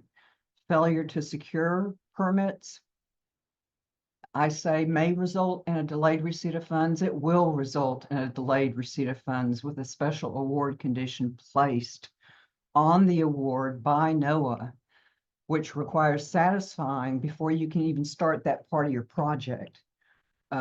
So we're encouraging you, kind of giving you a heads up warning, get this rolling and going, 1st of May, the month of May, get that going so that you've got everything in place if you once you're recommended for funding, and you'll be able to have a completed questionnaire with those permit documents to me by September 12th. Our website has all these forms and examples. The National Sea Grant Office even has different samples of questionnaires that have been already completed, whether it's a proposal that's primarily lab-oriented or field-oriented or social topic. There are different versions that you can look and see how they answered the questions. To give you an example, there's a step-by-step, it walks you through the process, how to answer those questions. And it's very important because if you don't answer each part of the question within the question, or I'll send the form back to you for you to complete because our federal program officer would have sent it back to me. So kind of giving you all that good compliance and guidance, head up information there. Visit our website for that information. But of course, seek advisement from your institutional compliance office is what will be needed for your proposal. And that'll be part of the routing of the approval of your proposal at your sponsored programs office too. So that's what you'll have to think about in April, in May. And I'm finished here with the letter of intent review and process. So any questions can be directed to me if someone wants to look here and see. We've got questions, but I think this was all left over from the earlier. There are a couple of questions that came in, Mia. So I've been trying to keep an eyeball on them as people were writing while you were chatting. So just a couple additional ones at the end here. So I'll read the question and then you and I can help provide some responses. So we did receive a question regarding, funding and the state of, federal funding at the moment. The question is, are there concerns that the funding will not be available given the scrutiny of NOAA and federal grant programs, or that the proposals go against certain executive orders and administrative priorities, that they might not be funded? So just to broadly address this for the moment, I'll take this. Obviously the funding landscape is evolving quickly right now, and we are going to continue to have to shift and respond as we receive directives. As of right now, the National Sea Grant Office, as of 5 p.m. yesterday of me getting off the phone with the national office, we have at the national office level for Sea Grant, not received any directives from NOAA or above. We have not received any stop work orders. We have been told to proceed status quo. We certainly are having conversations around possibilities. We have some funds and some awards that are still moving through GMD. When we receive guidance that is specific that we can respond to with respect to potential language in awards and things along those lines, we will certainly pass down to our RFP list and to folks that are submitting LOIs. And this is going to have to be an active dialogue as we're going through this process. We foresee moving forward with this RFP. We see moving, as of right now, moving forward with this funding. But we are certainly going to have to continue to dialogue around any changes or directives that come out at this time. But we have not been given those yet. And so it's hard to provide details or make speculation without, clear actionable items. So we're moving ahead, we're moving forward, we are where we are, and we are in touch daily at this point with our national office, with our university administrators, as well as our federal government relations folks. So we will keep you updated as we are updated, but at this point, what's written is what we're going with until we hear otherwise. So it's an ongoing concern. It's an ongoing concern. It will be an ongoing dialogue that we have to make sure that, we are all meeting the needs and can continue to move forward and serve our communities in these ways. There's another question with respect to roughly how many proposals will be invited for full proposal submission. I'll let you take it, Mia. We try to manage it and not have more than 30. We've had typically over 100 pre-proposals, and with the guidance from our site review team and from NOAA and the National Sea Grant Office leadership in recommending that we reduce our count of pre-proposals, or what we're now calling just a letter of intent, down to a manageable level. But the full proposal recommended count is always usually about 30 or so. Great. Thank you, Mia. And please confirm that the full proposal workshops will be online. If we have a conflict, such as teaching responsibilities, can we Oh, yes. designate somebody within our research group to attend? So yes, the research workshop will be online. Yes, it does not necessarily need to be the PI. Somebody from the group may attend. And we will be talking in a sec about some of our office hours and other elements and ways that, you know, we can make sure that you're receiving the information you need if you have a direct conflict that can't be avoided. Those are the three in the chat. Does anyone else have any questions for Mia on the submission process or overarching questions around the RFP? You can always just email us. Research party questions, email Laura. All other questions, email me. Mm-hmm. And I'm going to take a few minutes to introduce our extension team here and just give a little bit of discussion on our office hours for extension and how to engage with us. So if you hang on a few more minutes, I will introduce you to all of our amazing extension staff here on Sea Grant. Some of them are on board with us today on the call. I'm not going to have everybody introduce themselves individually. I'll go ahead and just give you an overview of who our staff are and who you might be interested in reaching out to, depending on what your topic of interest is.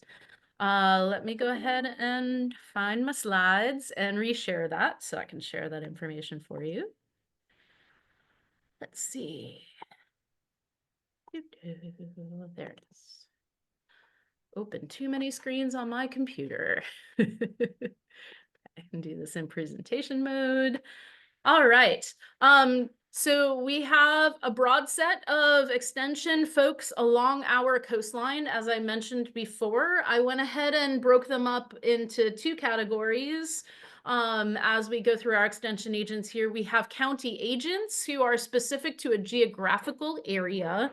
And so our county agents who are shared agents along with Texas A&M AgriLife Extension, we share responsibilities with AgriLife for these agents, and they work across both entities.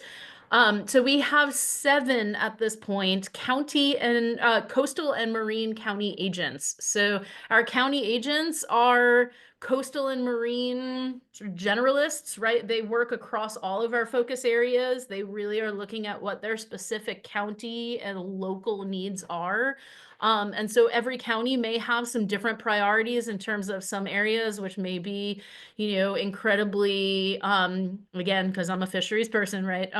Commercial fisheries heavy because that's a really big commercial fishing port versus areas that may be a big recreational fishing port or areas where there's, you know, a lot of refuge area or habitat concerns that are being addressed. Our county agents are there to address that local need, and they are the folks that are in those communities and have the best connection to the people on the ground in those communities. So when you're thinking about your research, I strongly suggest you think about, you know, those areas along the coast, and what areas may be most significantly impacted or benefit from the research that you're doing. And the county agents are there to help provide some additional information on what those specifics in their county are and connect you with folks locally. So we have Nikki Fitzgerald is up in our Chambers and Jefferson County. She does double duty, handling both of those counties. We have Brandy Keller, who is on board in Galveston County. We have John O'Connell for Brazoria County, Amy Nolan in Matagorda County, RJ Shelley in Calhoun County. We have Pat Cruz in Aransas County. And then we've got a little bit of a gap. A lot of our specialists sit in Nueces County in Corpus Christi, so I'll mention those in a moment. And then way down on our border, we have our newest agent is Sarah Stewart in Cameron County, who has just come on board with us this past month, but she is getting up to speed quickly, and she's been part of Sea Grant activities from other things as well. So we're all here to help help support across the board, but these are our agents in their county areas. So if you expect to be working on areas around Galveston Bay and, you know, the Upper Coast area, I would definitely recommend looking to speak with some of our county agents around the Galveston Bay area, like Nikki, Brandy, moving down the coast, mid-coast area, John, Amy, and RJ, then if you're in Pat, and then if you're looking way down at that border in that South Texas area, Sarah is going to be your contact. So those are our county agents. And then at Sea Grant, we also have specialists in extension that are focus area specific or topic specific. I have left myself on here just because I was already on here and I came out of extension. So I want you all to know that I am a resource for you on extension needs as well. And just to also highlight that I operate both out of Galveston as well as College Station. So I am in both areas. You can access me.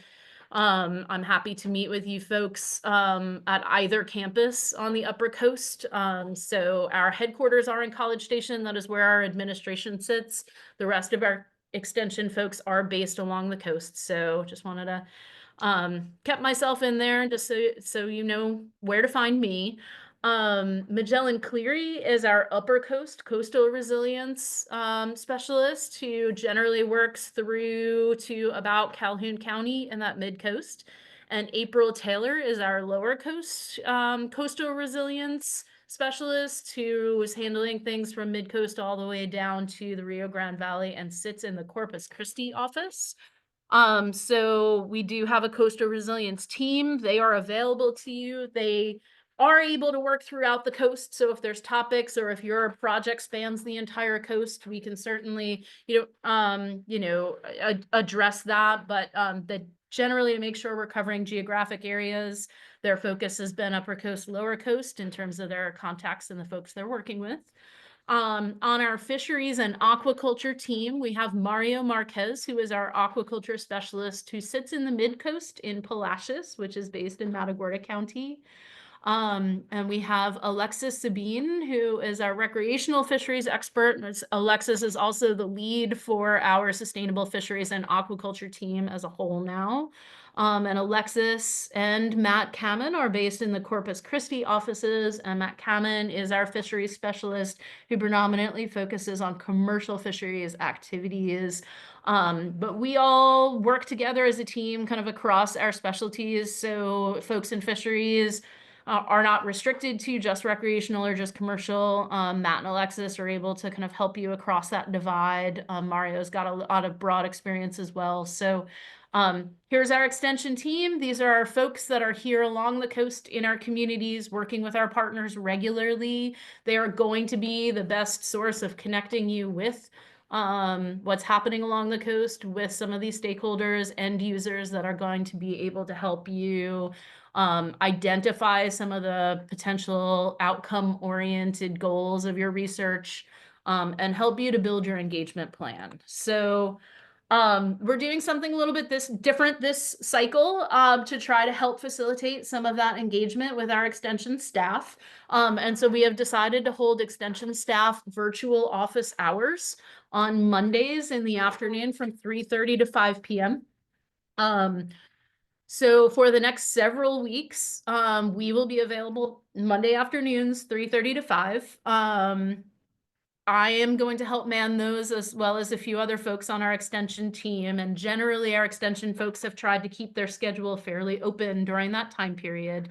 What we would like for you to do if you don't already know an extension staff member that you've worked with closely, or you haven't already identified or talked to someone on the extension team, we have a link here, and this link is on our website for office hours registration. And what we would strongly recommend is that you fill out that registration form that gives us a little bit of a heads up on, what priority area you think you're looking at, or what some of your ideas are, or questions might be, and what geographic area you might be looking at along the coast.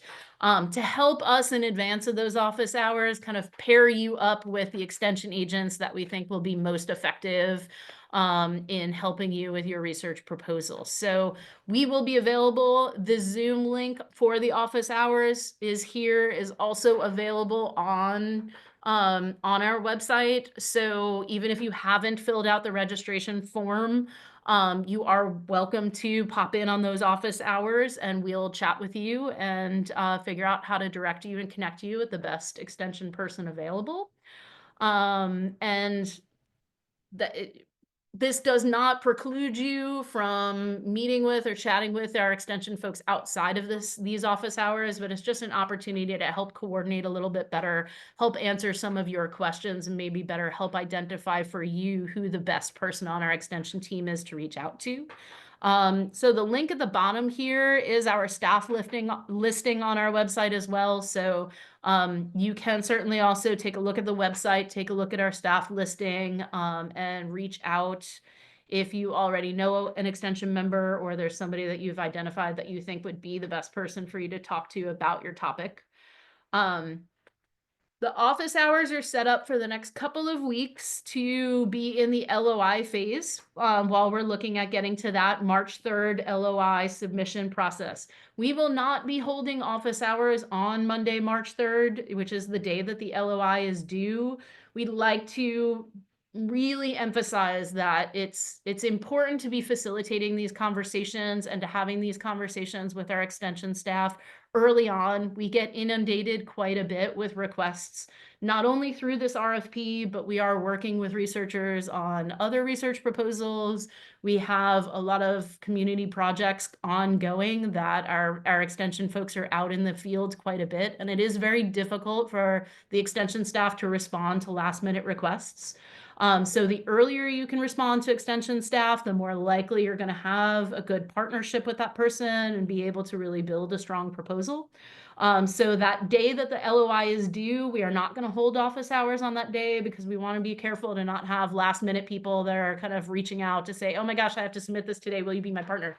Let's think about that ahead. Let's make sure that we're talking to people in advance for those first couple of weeks. And then we will have office hours after that initial LOI goes in for another month to continue to facilitate, to work more with folks on really fleshing out that engagement plan, really helping to provide some more guidance for you all about how to develop that extension partnership and some of the more detailed aspects of what that looks like, to budget aspects for the extension team for some of the outreach and engagement needs.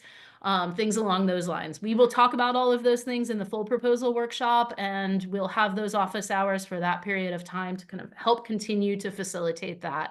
We will end office hours on April 7th. That will be our last day of office hours. Proposals are due March 5th. So again, I want to stress the point that, you know, we have a limited number of extension staff, and we have a lot of inquiries and requests that come to us. So it's really important to be working with your extension staff early on in your proposal development. And so we'll be doing those office hours up through April 7th. By that point in time, you should have identified your extension collaborator and be on your way to really crafting that engagement plan. Any requests that come in after April 7th for extension partnership and collaboration may not be successful because our teams do get full to capacity fairly quickly. So again, just want to strongly reiterate, you know, engaging early on with your extension folks, understanding what some of the needs are going to be for your engagement plan, because, you know, that there are budget components and things along those lines that'll have to be worked into proposals. And as we've said, we'd really like to see these proposals with full engagement, community engagement, really thinking about how you're integrating with extension throughout the process and not just, hey, I've done my research for 2 years and here are my results, go disseminate them, right? We really want this to be a collaborative process with our researchers. So, that's our schedule. That's our setup. I am available at any point in time. Please understand, yes, I'm certainly dealing with a lot of various things. I'll be out of town all next week for a site review, as we mentioned our programs being accountable and having to be reviewed every 4 years. We are in that cycle right now. So I'll be on a review team for another Sea Grant program next week. I will do my best to respond as quickly as I can to emails though. So please feel free to reach out to me. Have a little bit of patience. If you don't hear back from me immediately, feel free to email me again. I don't mind folks pestering me if you don't get a response right away. But I will be available on our office hours coming up this coming Monday, on February 10th, and we'll be helping to facilitate those extension hours and see how this process goes. So again, please, if you're planning on attending the office hours, I would highly recommend you use the registration form. It's just a couple questions on a Google form that are going to help us to better know in advance what your interests are and how we might be able to pair you up. But you're welcome to just kind of pop in and ask some questions during those office hours as well. Any remaining questions? I'm going to pull the Q&A back up again. Yeah, we will have my presentation document and Laura's and the recording uploaded to our webpage. Mhm. If not by late this afternoon, first of next week. Mhm. Yes, absolutely. And the links to the office hours are already up on our webpage. So the link to the Google form registration is on the webpage already, on the RFP page, as is the Zoom link for the office hours. So I'm going to go backwards in the questions because there are a few questions up and I don't remember quite where we stopped off. So I'm going to start at the last of the questions and work backwards. So can a member of the extension team become officially part of the research team, given the extension emphasis in the proposal? So our extension staff, since this is funding out of our omnibus as a part of our broader goals under our strategic plan, our extension staff are available to be working on these projects with you. They will not be putting effort onto these projects with you, so they would not be a formal co-PI on the project with you. They would be in a collaborator role, since our extension staff are covered right now for these specific projects under our broader strategic plan to meet our Sea Grant goals. So they would not specifically be co-PIs from the perspective of having effort on a project. They would be collaborators. That being said, depending on the level of role that you need that extension person, they are likely to need, travel funds, supplies, other things associated with that we do ask that you consider working with your extension person on to include in the budget. You would need to work with your extension person on how much capacity they have and what level of role they can play in your project. So we do have folks that are extensively involved in their extension projects throughout the life of the project, that are, a regular member of the project team, but they wouldn't be from a formal effort co-PI standpoint.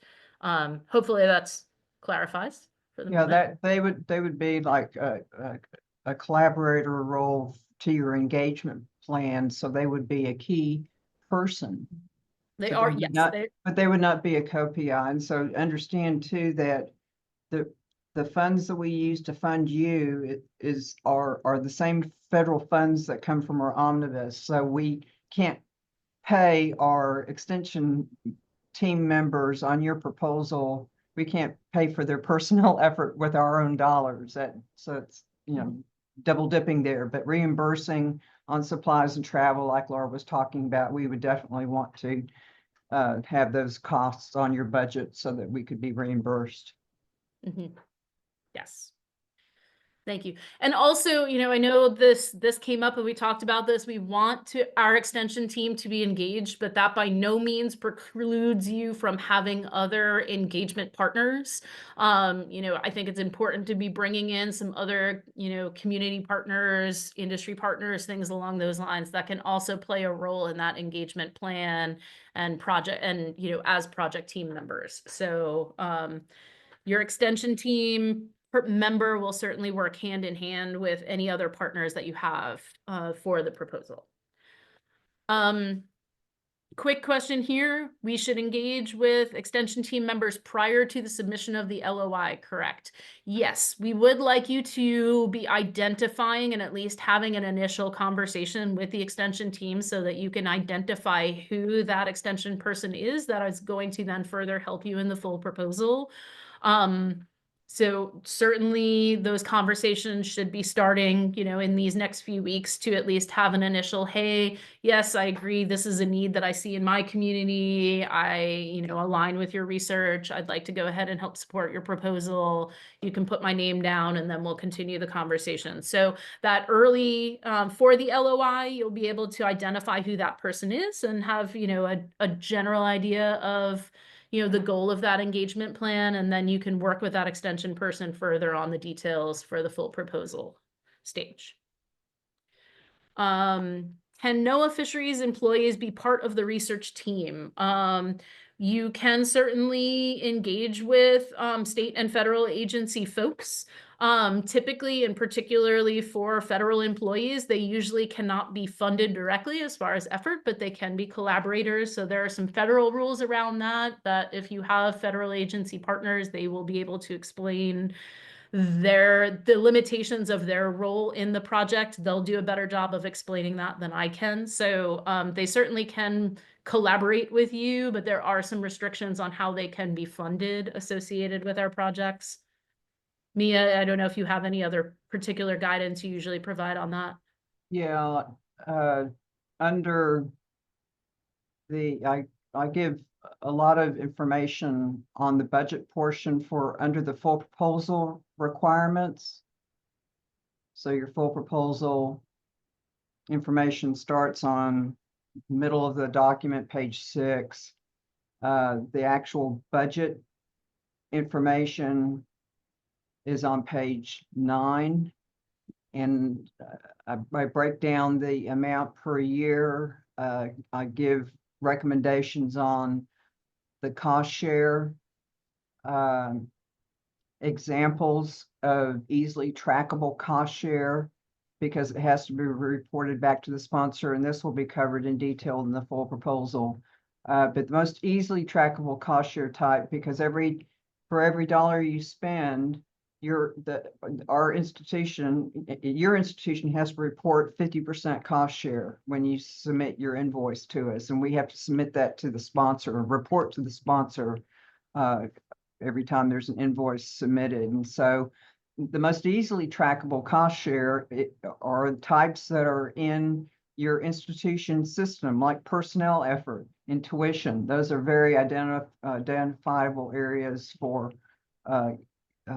including types of cost share. Other sources, we haven't listed this before, but I decided to this time, is institutionally approved waived IDC. Costs could be another source of funds for your cost share. I see another question, can co-PI, let's see, what was the other, anonymous attendee question, can we use extension agent time on proposal as part of the cost share match? No, because that falls under, we don't want to fund our own employees on your project with the funds that we receive from NOAA.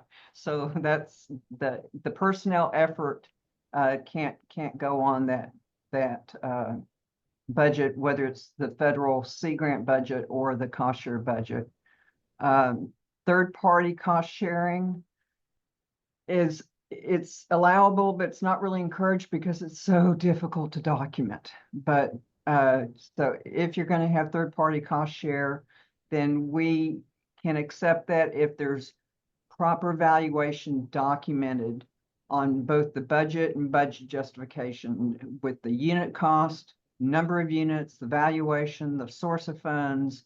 A formal letter of cost share commitment is required on that, so that anyone who's reviewing your proposal can determine, oh, this is how they arrived to that amount that's on the budget. You want to spoon feed the budget reviewer or the proposal reviewer. Another question I can answer, can co-PIs be from institutions outside of Texas? If so, may they be allocated a portion of the funding through a subaward? Yes.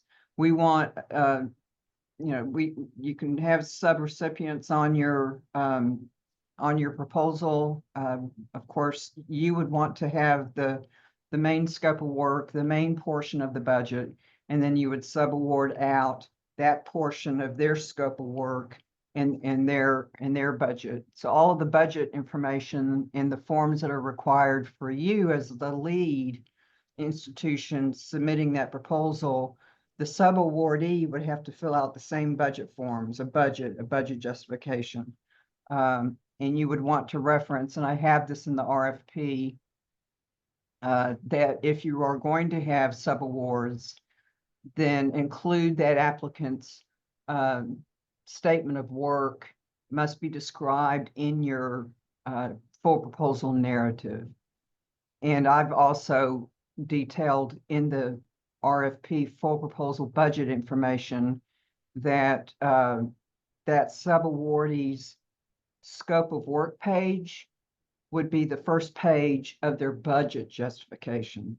So again, you want to spoon feed the reader.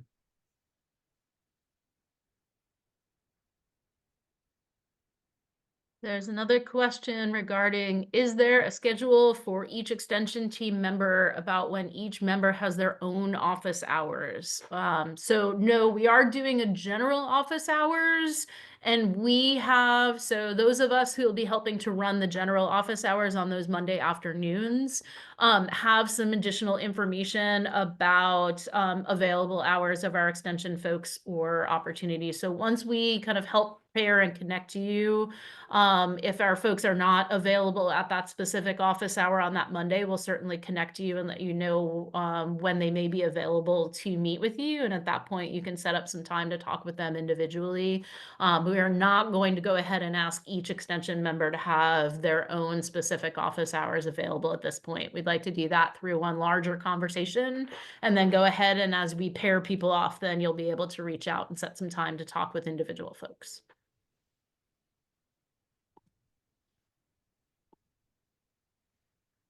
All right, I think that covers, hold on, I see. Okay, yeah, thank you, Nick, for putting the office hours registration link in the chat. So that link is there in the chat for you all as well. If you are interested in our upcoming office hours, it will ask which weeks you are available for as well. We will, provided that they don't come in kind of immediately before the office hours, we'll try to send you a notice to let you know, we've received that and we're working on pairing you up with somebody. Or if we know that person is not available at those given office hours, we'll go ahead and work with you to set up a time that we know that you can meet with that person.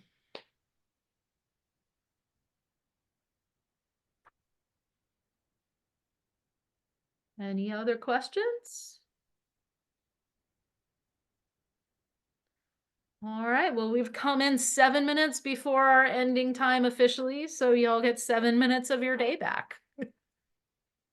Thank you, everybody, for joining us, for being here to learn more about our RFP, for your interest in wanting to engage with us. We look forward very much to engaging with you on working through these research projects and finding some ways to support and serve our coastal communities. Mia, do you have any last words of wrap up? No, I think we're in good shape.